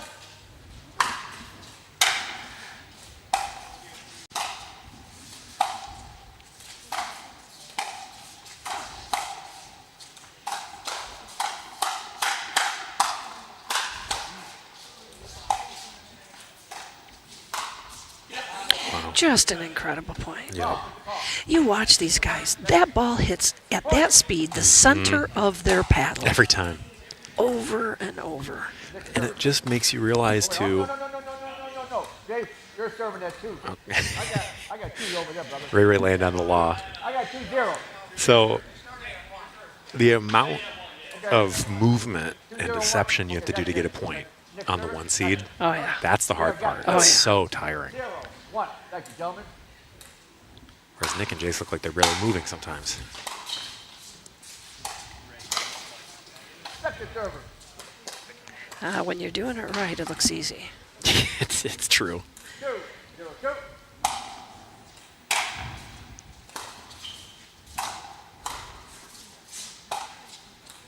What a killer. Wow. Oh, my goodness. gosh, that was ridiculous. What a Look shot. at this. I think he hit the fence, though, there.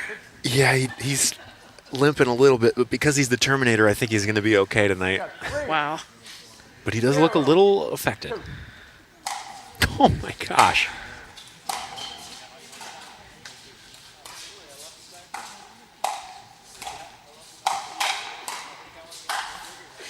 Yeah, Okay. that cover in the middle by Sam was really what helped what set that up right there. I think we're going to see a lot of highlight plays tonight. I think so.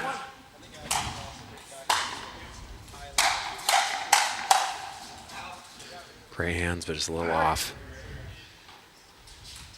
Gosh, and Joe, the way the ball comes off his paddle, just insane. Yeah, he has got a lot of power. Again, he's tall, solid, and He's big. He's got to be. He looks like he could be playing college football. right. And to have that touch at that size is crazy. And look at that Just point catching him by surprise. Yep. Mix it up.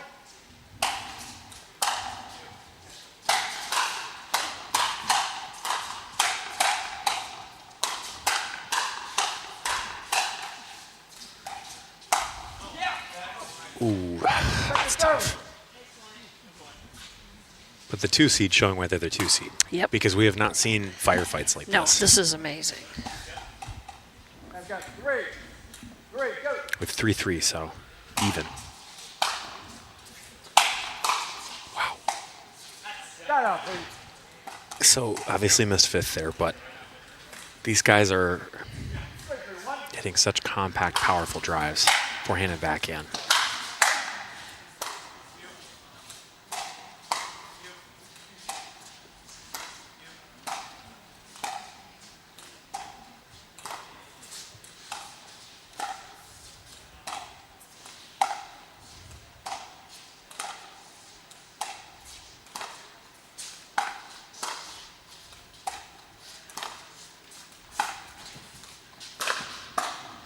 Again! Oh you my see that goodness. flick of his back? Oh. It's amazing. 2 of those in one game, my goodness.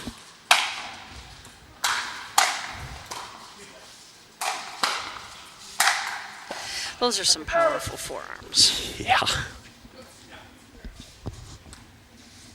4, 3, go.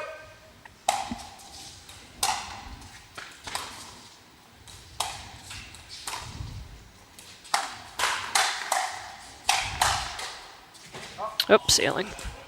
That ball hit the ceiling. It's out of bounds. So Jace, we've seen a lot of people get pinned kind of in the lower left hip spot. Jace sits pretty far forehand in a lot of these, but he gets that paddle in this kind of awkward position. Yeah. And he actually has won a number of points on it tonight. Yeah, he sure has. Second, third. You can drive the 3rd. You can sometimes drive the 5th. You can't drive the 7th.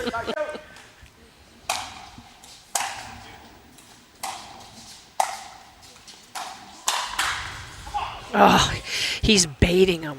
Yeah. He's taking him to the outside and closing that middle. Yep. Nick was just a phenomenal 2-y there. Yeah. I mean, you have to prep that shot so early to hit that 2-y volley with that much power and rotation.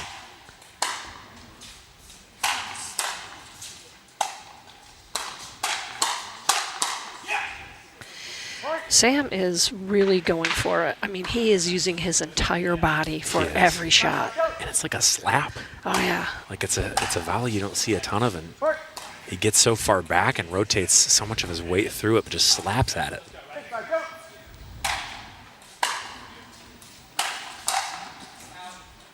Wow. It looked pretty close up here. It was close. Again, rec out and tournament out are different. Yeah. Like I said, their eyes are a lot They're better good. than mine. We always, we trust all these guys, but Yeah. it just shows you how close the margin is.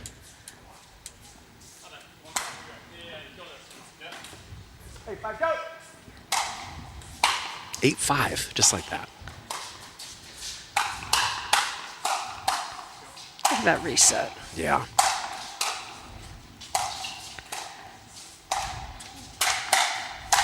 Oh, boy. But just textbook resets. They're Yep. just sitting back there. They're not rushing. They're waiting till they can get in. It's just great defense. 5, 8, 1. Good deep serve.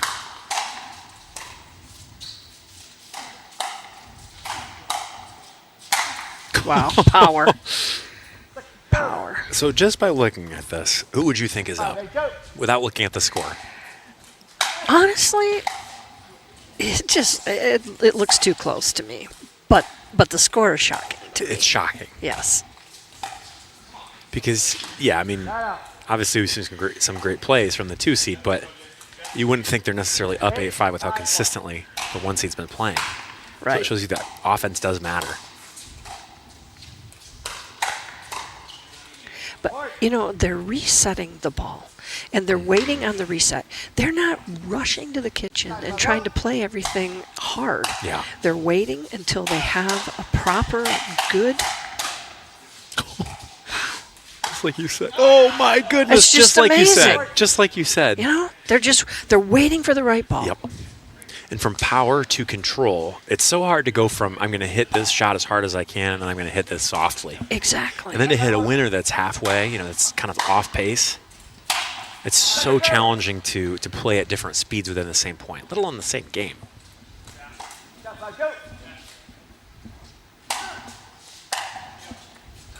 See, now it's short returns, and there's blood in the water when it's a short return. Yep. That's game. Oh my goodness. Okay. I'm surprised. Not surprised because they're not a great team. But watching them both play, I thought it would be a very close game. I agree, and I really thought that Joe and Sam would come in as underdogs, and I think they did. But there's a level of firepower, and it's not reckless, but I would call it almost reckless abandon of like swinging as hard as you possibly can that you don't see a ton of. Right. But the firepower we're seeing is just different than what Jaron and Caden gave the 1 seed. Well, I think they're planning their shots a little bit better. I'm seeing like Sam was bringing the ball down the line, baiting him to the middle, bringing the ball down to 9, closing the middle, and I don't think Nick was ready for it. So instead of just reacting, they're setting these points up multiple strokes in advance. Exactly. Yeah. And so they know that when they get the right ball, they can hit it as hard as they want. Exactly. If you're watching right now, the game isn't about one shot. It's about the second, the third. It's like moving them out and moving them in and adding pace and taking the pace off until you have the right shot. Every shot's not the winner. You have to take the time and set it up. And, at the lower levels, the first 3 shots are the biggest. And then you get a little higher, and it's the first 5 shots. Right. But you get to this point, and you're maybe winning in the 20th or the 30th. Right. And their plan is 3 shots down the road. It's their plan isn't I'm going to rip this ball down the line and it's going to be a winner. Yeah.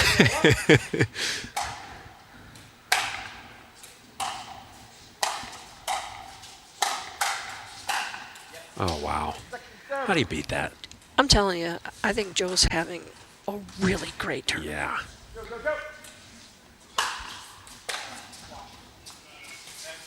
Of course, that's the commentator's curse. Whoops. Joe, we won't give you any more praise.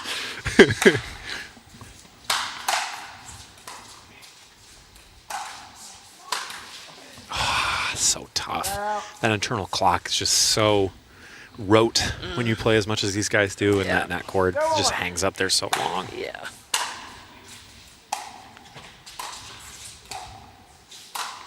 God, it's a good ball. Yeah, that is a good ball. Nick rallying Jace. Jace looks a lot more winded than Nick does. He does, yes. Jace is But he's 10 years younger. He's the young guy. Yeah. He's the youngster. Nick's saying, come on.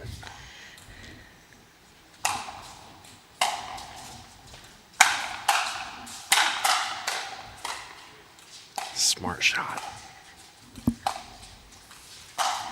Oh, yeah, That's that a was good ATP. beautiful. Beautiful shot. The patience to wait on that. Yeah. Well, in the ATP, you have to soften it up so much compared to a drive. Not that I would know because I've only hit like a few of them.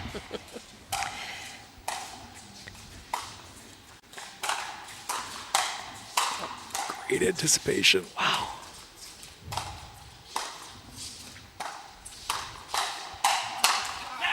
Wow. But great job getting back to the net for Sam and Joe. Every point is great. Yeah.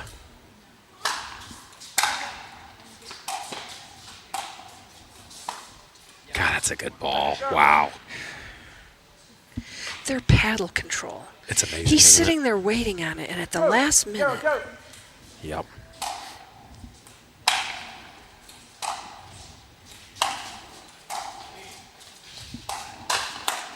Maybe saved there. Oh. But it doesn't matter if you finish it. Look at Sam too. I mean, he rotates his arm so far back on these shots. Mm-hmm.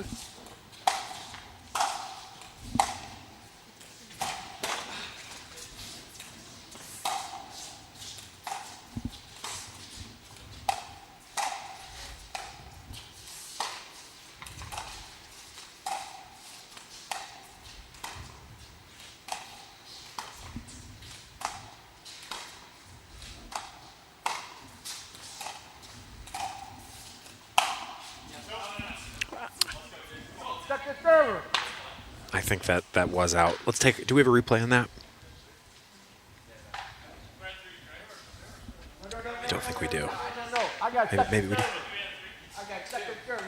Look at this. You have 2. Switch them around a little bit. Okay. Big fella hanging on That looks. It looks. Yeah, it's out.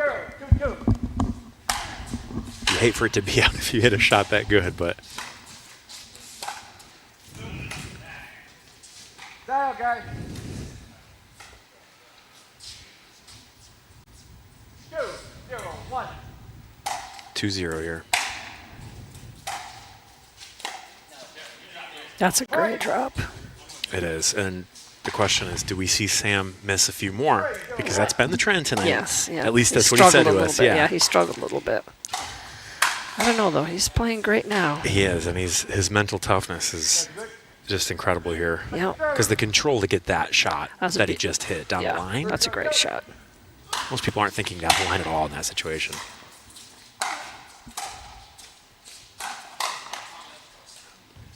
Dial, guys. So Nick saved 2 balls here, at least 2 that are flying. So 0, 3, 1.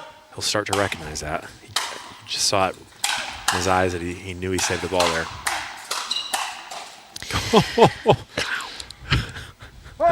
How do you stop that? You know, sometimes when you're trying to be aggressive, you hit those balls because you're just Yep. Like you said earlier, they come down yeah. at this level. Second service. Jace basically standing on the line to favor his forehand there. 1, great go.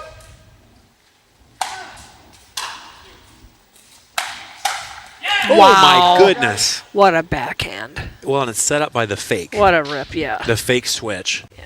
So Jace has been playing on the right, but if you have that weapon, you kind of want to see it on the left side. It's amazing. And that is out. Second service. I love keeping Jace on the left here. 1, go.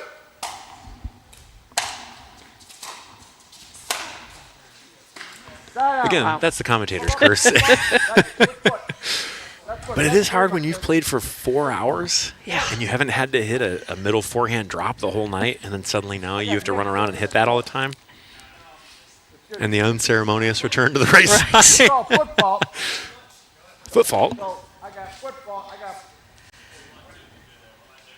Wait, we have a foot fault on Sam? Ray must have called the foot fault on Joe. Is it Joe? Okay. And Sam seems very okay with that call. Yeah. No. He's not happy about it. No, I don't think so. You never are, though. Thank you, guys. Okay, yeah, you're good. Getting the score. Thank you very much. You got 4, 1, 2.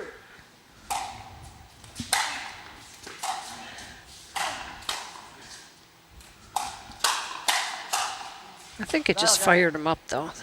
Yeah, it did. 1, 4, 1. 1-4.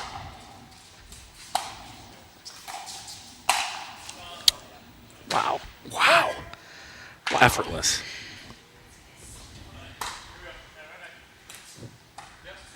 Two, 4, 1.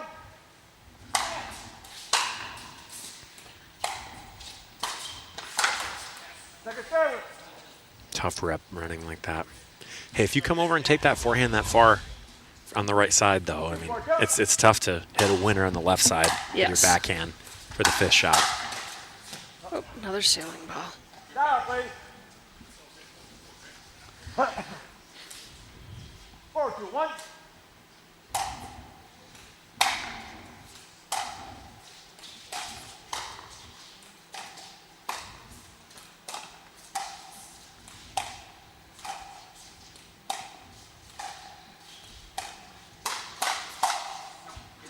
Wow. Nick had a really good no look there, but too fast.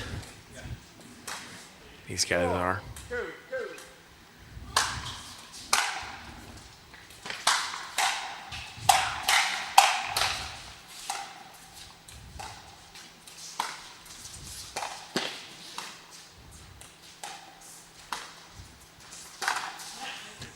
I mean, that was Jace on that point there, taking over. Look at those volleys.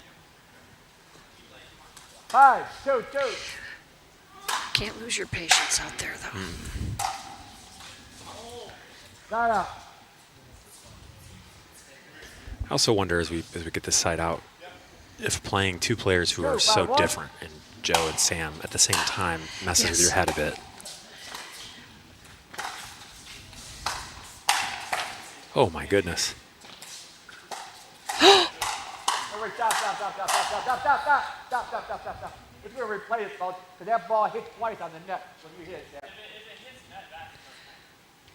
No, it's not. But it didn't come back over. He hit it. He hit it. But get to replay it.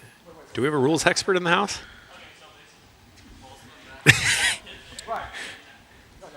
Doesn't matter.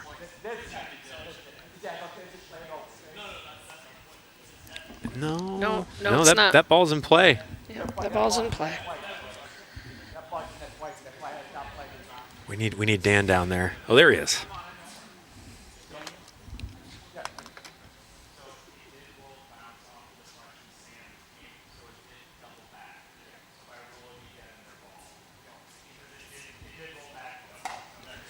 Thank you very much, fellas. So what's our explanation? Did you hear that? Second server. Yeah. Second server. So fast, I know. You're correct, server. Yes, you are. It can hit the net. That's not going to take it out of play. Good. We got 2. Wait, no, not 2. We got 5. Switch. Is it? Now we're good, Dave. Is it dead? If it? All right, gentlemen. Thank you very much. Here we go. We have got 2, 5. We need 2. Courtney Johnson here from MLP. So what we were told is if it hits the ground in the net, it's a dead ball. Which is, did not know that, but I've not seen that.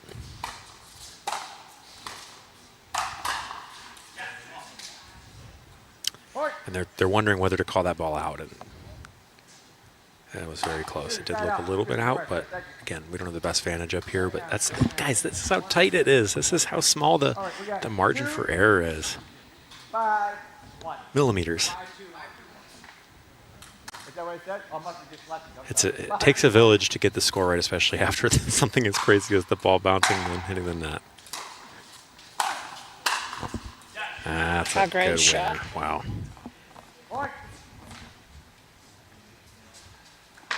So we did confirm if the ball hits, and we were told this, but we also confirmed it from another source. If the ball hits the ground and then the net, it's a fault. So it's the point of the other team.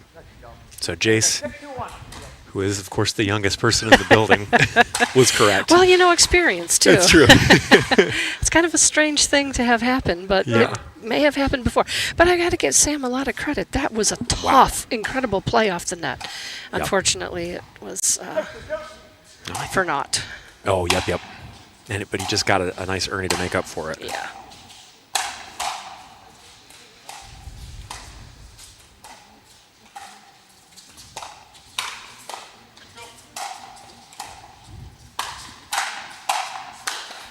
Unreal.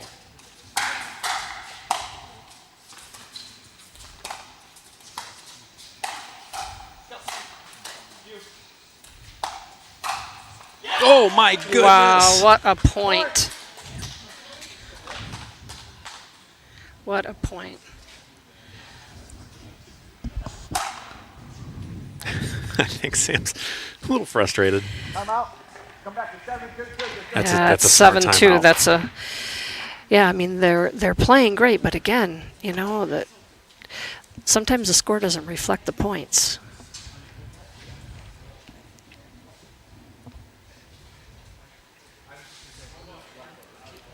That's a really great call on the timeout here. Yeah. Give them a little time to recoup on one side, maybe make them think a little bit on the other side. Yeah. As I'm watching them play, it's shows how important it is to have early preparation. If you're watching the players out there, the ball's coming at them. They're all, as soon as they see the direction of the ball, they've already moved their paddle over. They've already turned their shoulders. Yep. They've already planted their feet. They're in position. That's why they can play these fast balls, because they prepare so quickly. And there's so many shots that simply do not exist below this 5-0 to 5-5 level. Right, yes, that's true. Some of these Tui volleys that these my guys goodness. can hit. Yeah. Some of the counters they have with the outstretched arms, there are just shots that require more preparation than most human beings are capable of giving.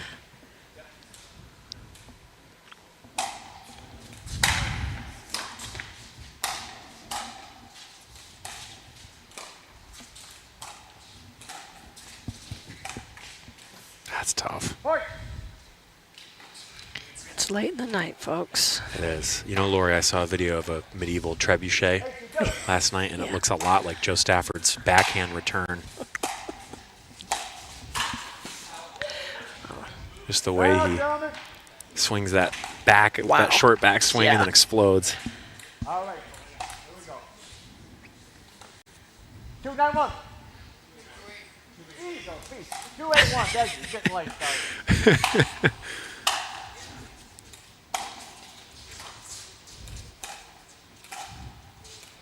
Okay, so same on the left side now.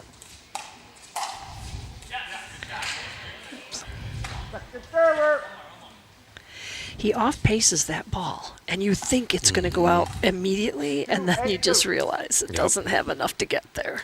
Well, and his body language makes it look like it's going out too. Absolutely. He's not like, breathing down your neck, ready to hit the next shot.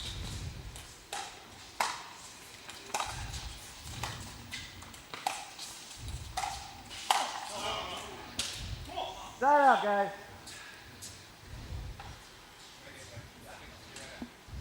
Hey, you want?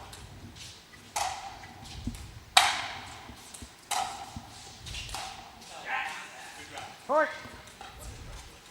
9-2 here. 9-2-1.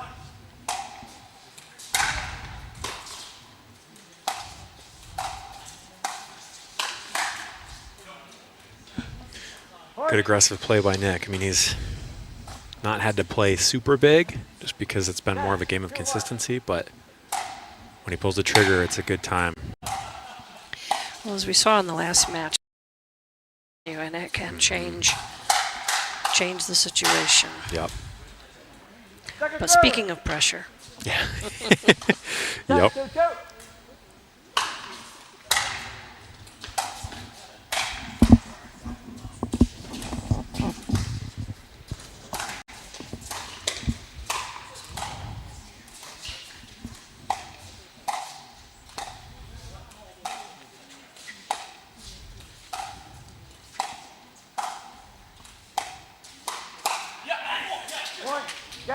Game. It's not match, though. Nope, not match. Not match. It's going to be 3. Oh,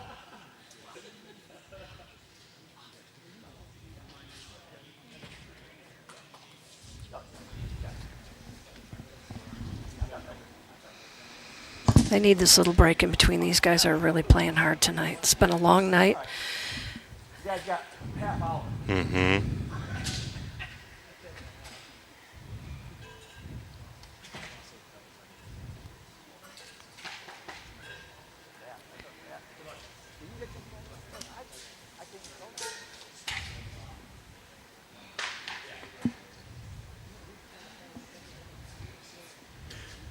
So TPN, why is TPN unique? It's the only event that live broadcasts all the matches from a round of 16 tournament. So you have 4 hours of live broadcast. There isn't anything else like that in the country outside of established professional leagues. And even then, a lot of those matches are not broadcast. So the entirety of the field is broadcast here. So another reason why TPN is a home on Selkirk TV nationally streamed. Come out and enjoy it live, or watch it from your living room. Mm-hmm. Yeah, the speed of the ball is something to behold. So if you're in the area, you definitely have to come live at least once. I will say there's nothing like watching this live. No. I remember the first time I saw it, and I said, "Oh, that's what that looks like. That's what that shot's supposed to be."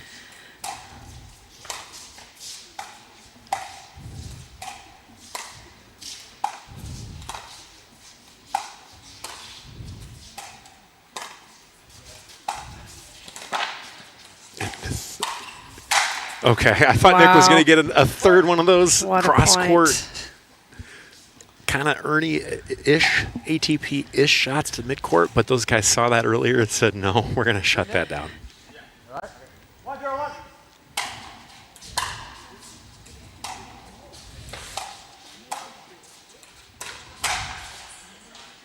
There's that, just late prep. Had the ball. One, go.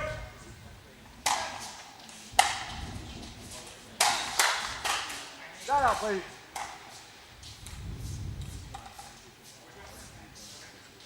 Zero, 1.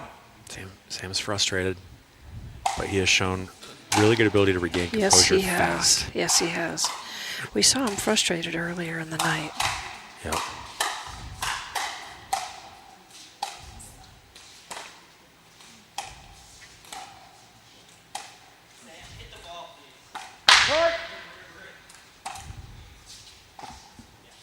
Composure is a big part of this game, especially at this level for money. Oh, yeah.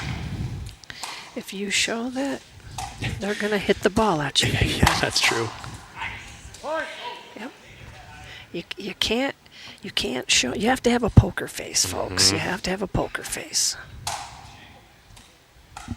And hitting the ball harder and faster doesn't necessarily mean much because they're expecting that. Right.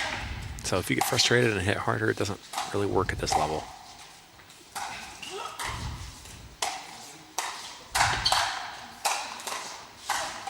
Wow. Oh my goodness. And Jace knows he saved an out ball. Yeah. Great dig from Nick. Wow. 2, 1, 2.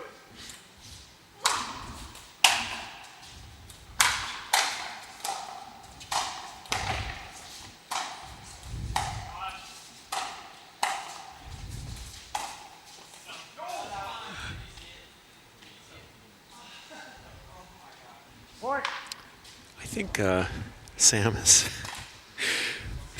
feeling big feelings. Yep. 3, 1, 2.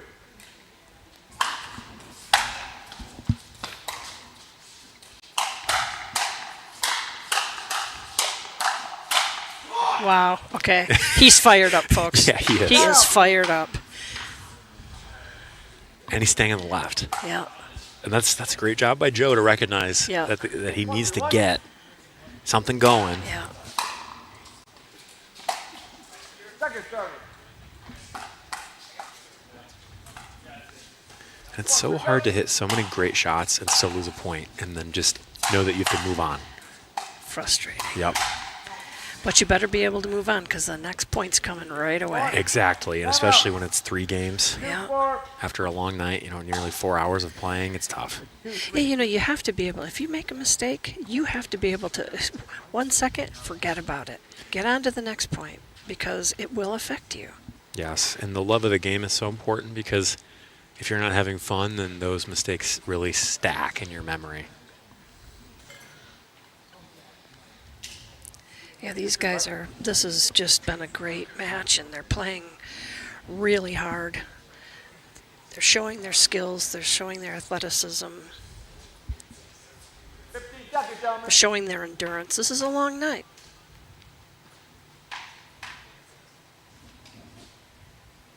And there is Monica Wynn, who is in the house supporting tonight. She has been traveling extensively, playing pro tournaments. Time is in. Hey, Monica. Y'all set? She's building her career. Yep. Doing a great job. It's a good representative of our community. 2, 3. Is that what you have? 2, 3. On 2. Okay, thanks very much.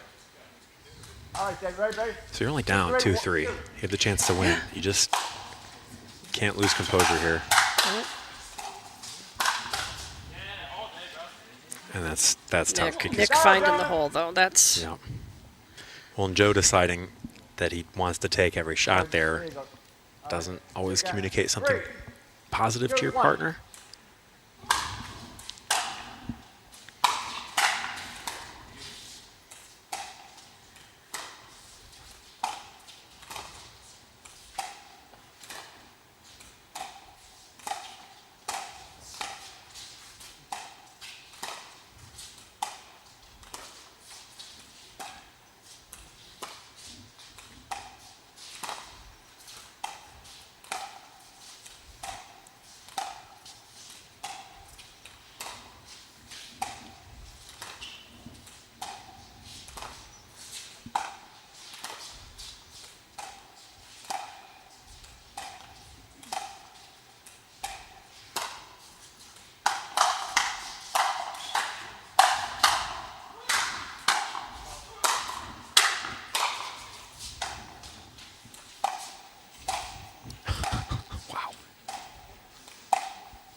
Oh, my What an goodness. amazing point. What an amazing point. Offense, defense, offense, resets. 2-2.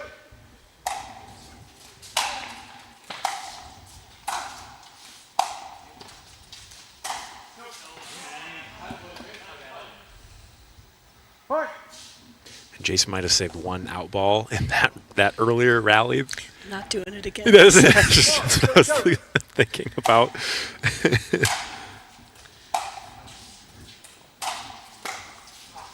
Shut up.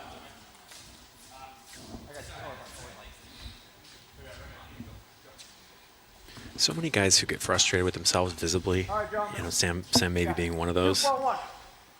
So many of them end up not playing up to the pressure, and it's challenging for them.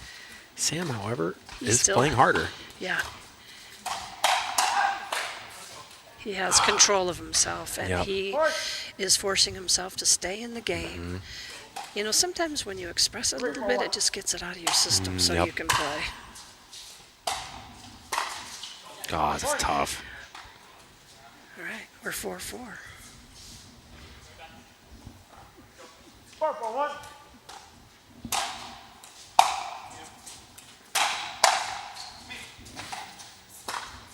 Oh, wow. Goodness.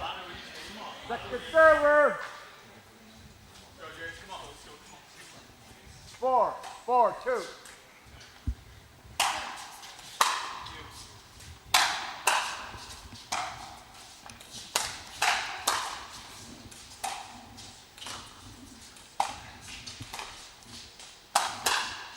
Unreal. That's a high risk, high reward shot. Yes, yes. 5-4-2.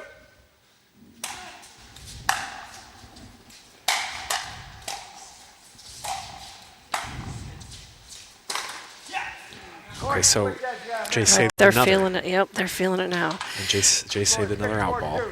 Okay, so if any of you are watching and you're not sure what's going on, when you get to the third match, you're going to trade sides at 6. As soon as someone scores 6 points, the players are going to switch sides. Just in case, when you're outdoors, there might be sun or wind and things like that, and it does carry on to the inside. Sometimes, in this particular facility, one side has a wall in the back and the other side has fencing, and you know, it might be an advantage to one person or another. Definitely a lot of eye candy on one side, given that you're looking at all the other courts and lights. Yeah. Minimal, but as we've seen, the margin for error is so slim. So slim. So if you get a couple inches, or centimeters from an advantage, that might win you the match.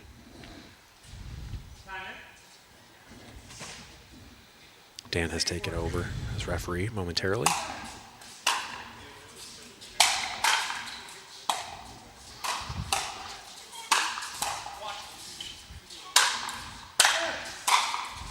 Wow.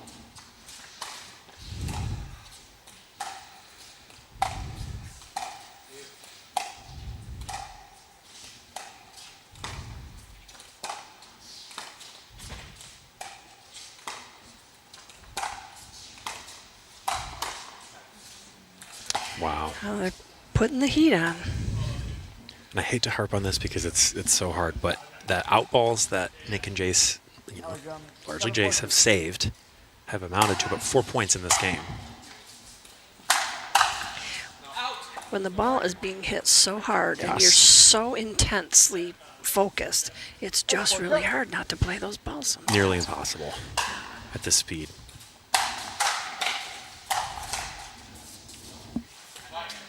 And he's watching closely. And you're wired, man. This is a great match.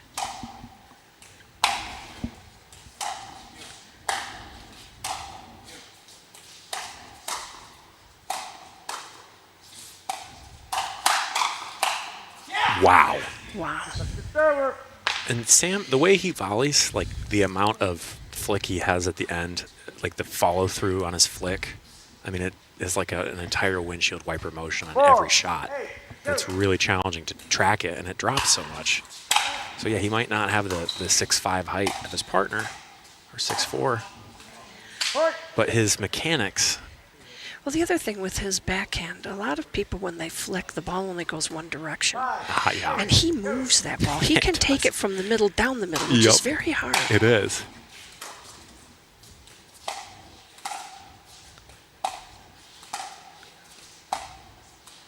Look at that motion.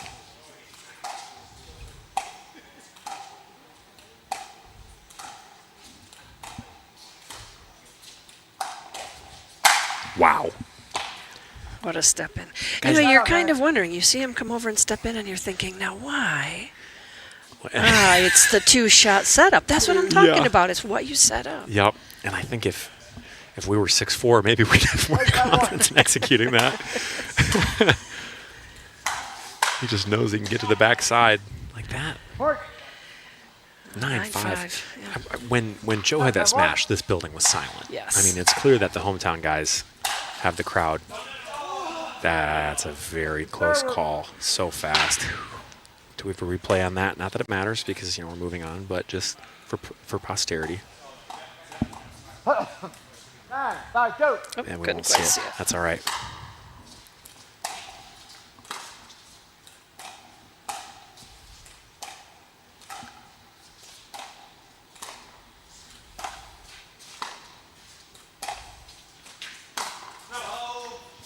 Court.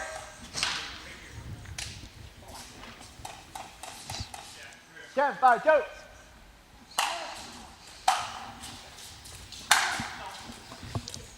Side out. 5, 10, 1.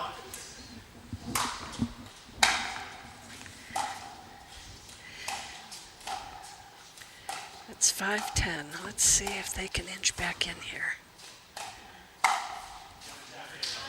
Just like that, off speed, at the shoulder. Seems like such an easy shot, but it's not. No. 6, 10, 1.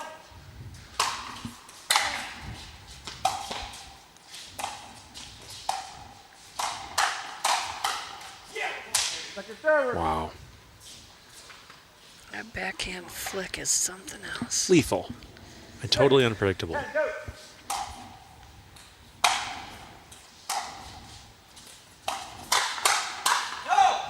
Gosh, Nick set himself up so well.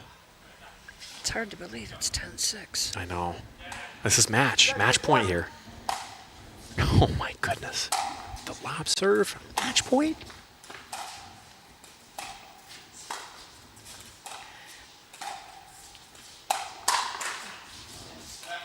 That was a prayer. That was a prayer right there. Wow. Well, if you've been watching the pros, Annalise using that lob serve. She is. One game. You got a free ball up there, Cody. Wow. What a match. Wow. What a match. Hard fought. Great play. Hard.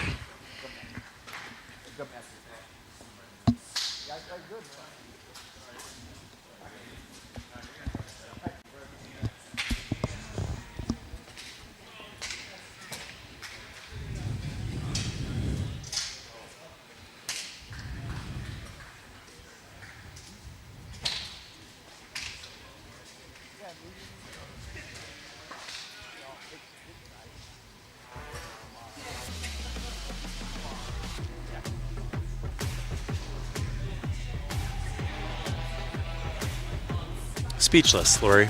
I mean, that was incredible. It was incredible. Hard fought. Nobody, even though there was frustration, I think every emotion was out there on the floor today. It was, and I think the other thing is there's a bit of a home court advantage. Yes. For Nick and Jace. That Joe and Sam weren't getting in terms of the applause and the audience participation, and so when that match ended, it was like just pin drop silence, and so it's just crazy. Well, it's like you didn't know what to expect, right? Because first it went one way, then it went the other way, and they were all playing so well, and it's just such a game of momentum. Yes, and it's just an unceremonious feeling at the end because it's like the intensity is so significant, and it means so much to every player. Right. And so you're watching one team win, but then you're watching the other team just get so deflated, and it's hard to watch. I mean, when you look at the scores, it's just crazy. The momentum was one way than the other, and they just played amazing.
That's so baller.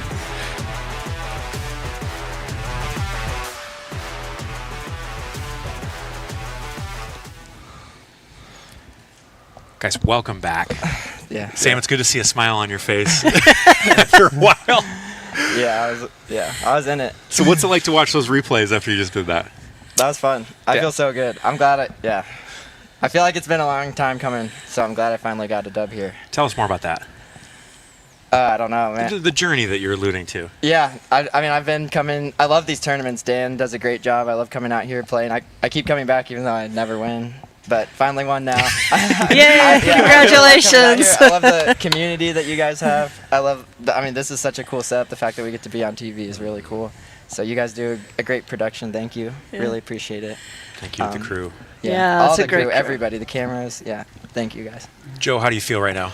Oh man, I feel great. I mean, yeah, this is like a dream come true right now. What are you gonna spend this money on?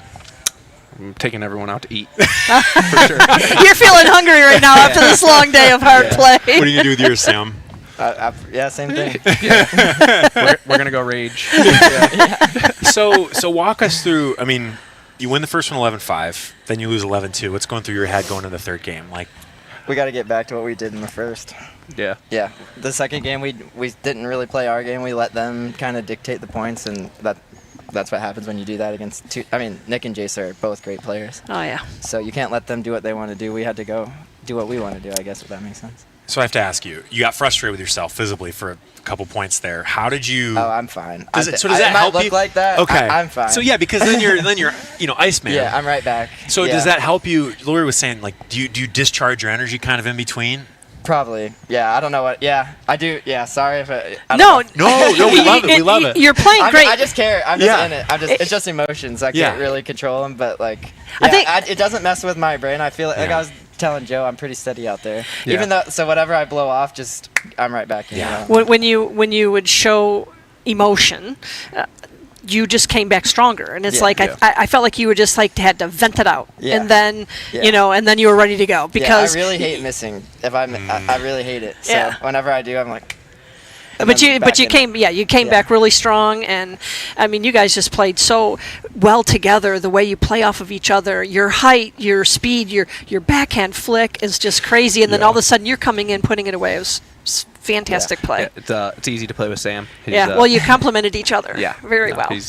So I we think so. we have a couple more questions. One just being, sometimes you're switching and you're playing the left. How do you guys decide that? I mean, you guys flow so well together. Like, is it a feel thing, or is it something you're seeing? Yeah, I think we were figuring out like they were dead dinking quite a bit, so I was comfortable with Sam's flick versus I Yeah. play more off the line. So the dead dinks kind of affect me a little bit more. Okay. So Interesting. it was kind of like when Sam would flick, well, we felt in control. Interesting. How long you guys been playing together?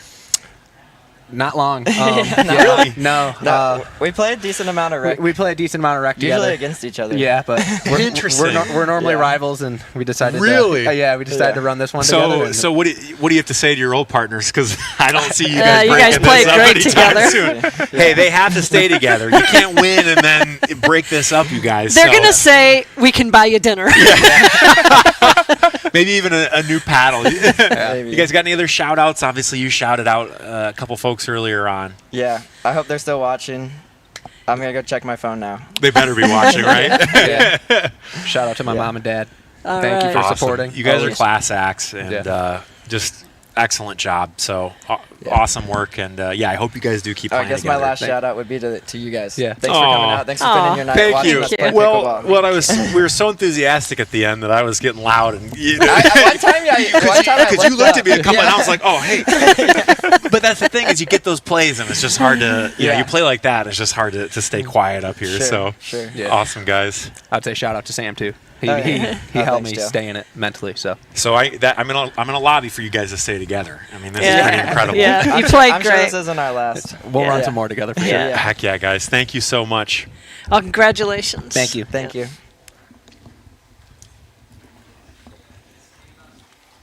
Thank you. So we're going to have a moment of silence. Will Dute was, which is a hard thing to say, a really important member of our pickleball community. He moved to Florida. He passed unexpectedly. So we're going to do shortly 15 seconds of silence just to end the broadcast. It's very challenging for everybody here. Will was a coach here for a period of time. He was very instrumental for a lot of us. He brought a lot of people into the game. So we're going to take 15 seconds here. Again, he deserves all the time in the world, but we thought that ending the broadcast this way was a start in helping remember him. Yeah, memory of Will.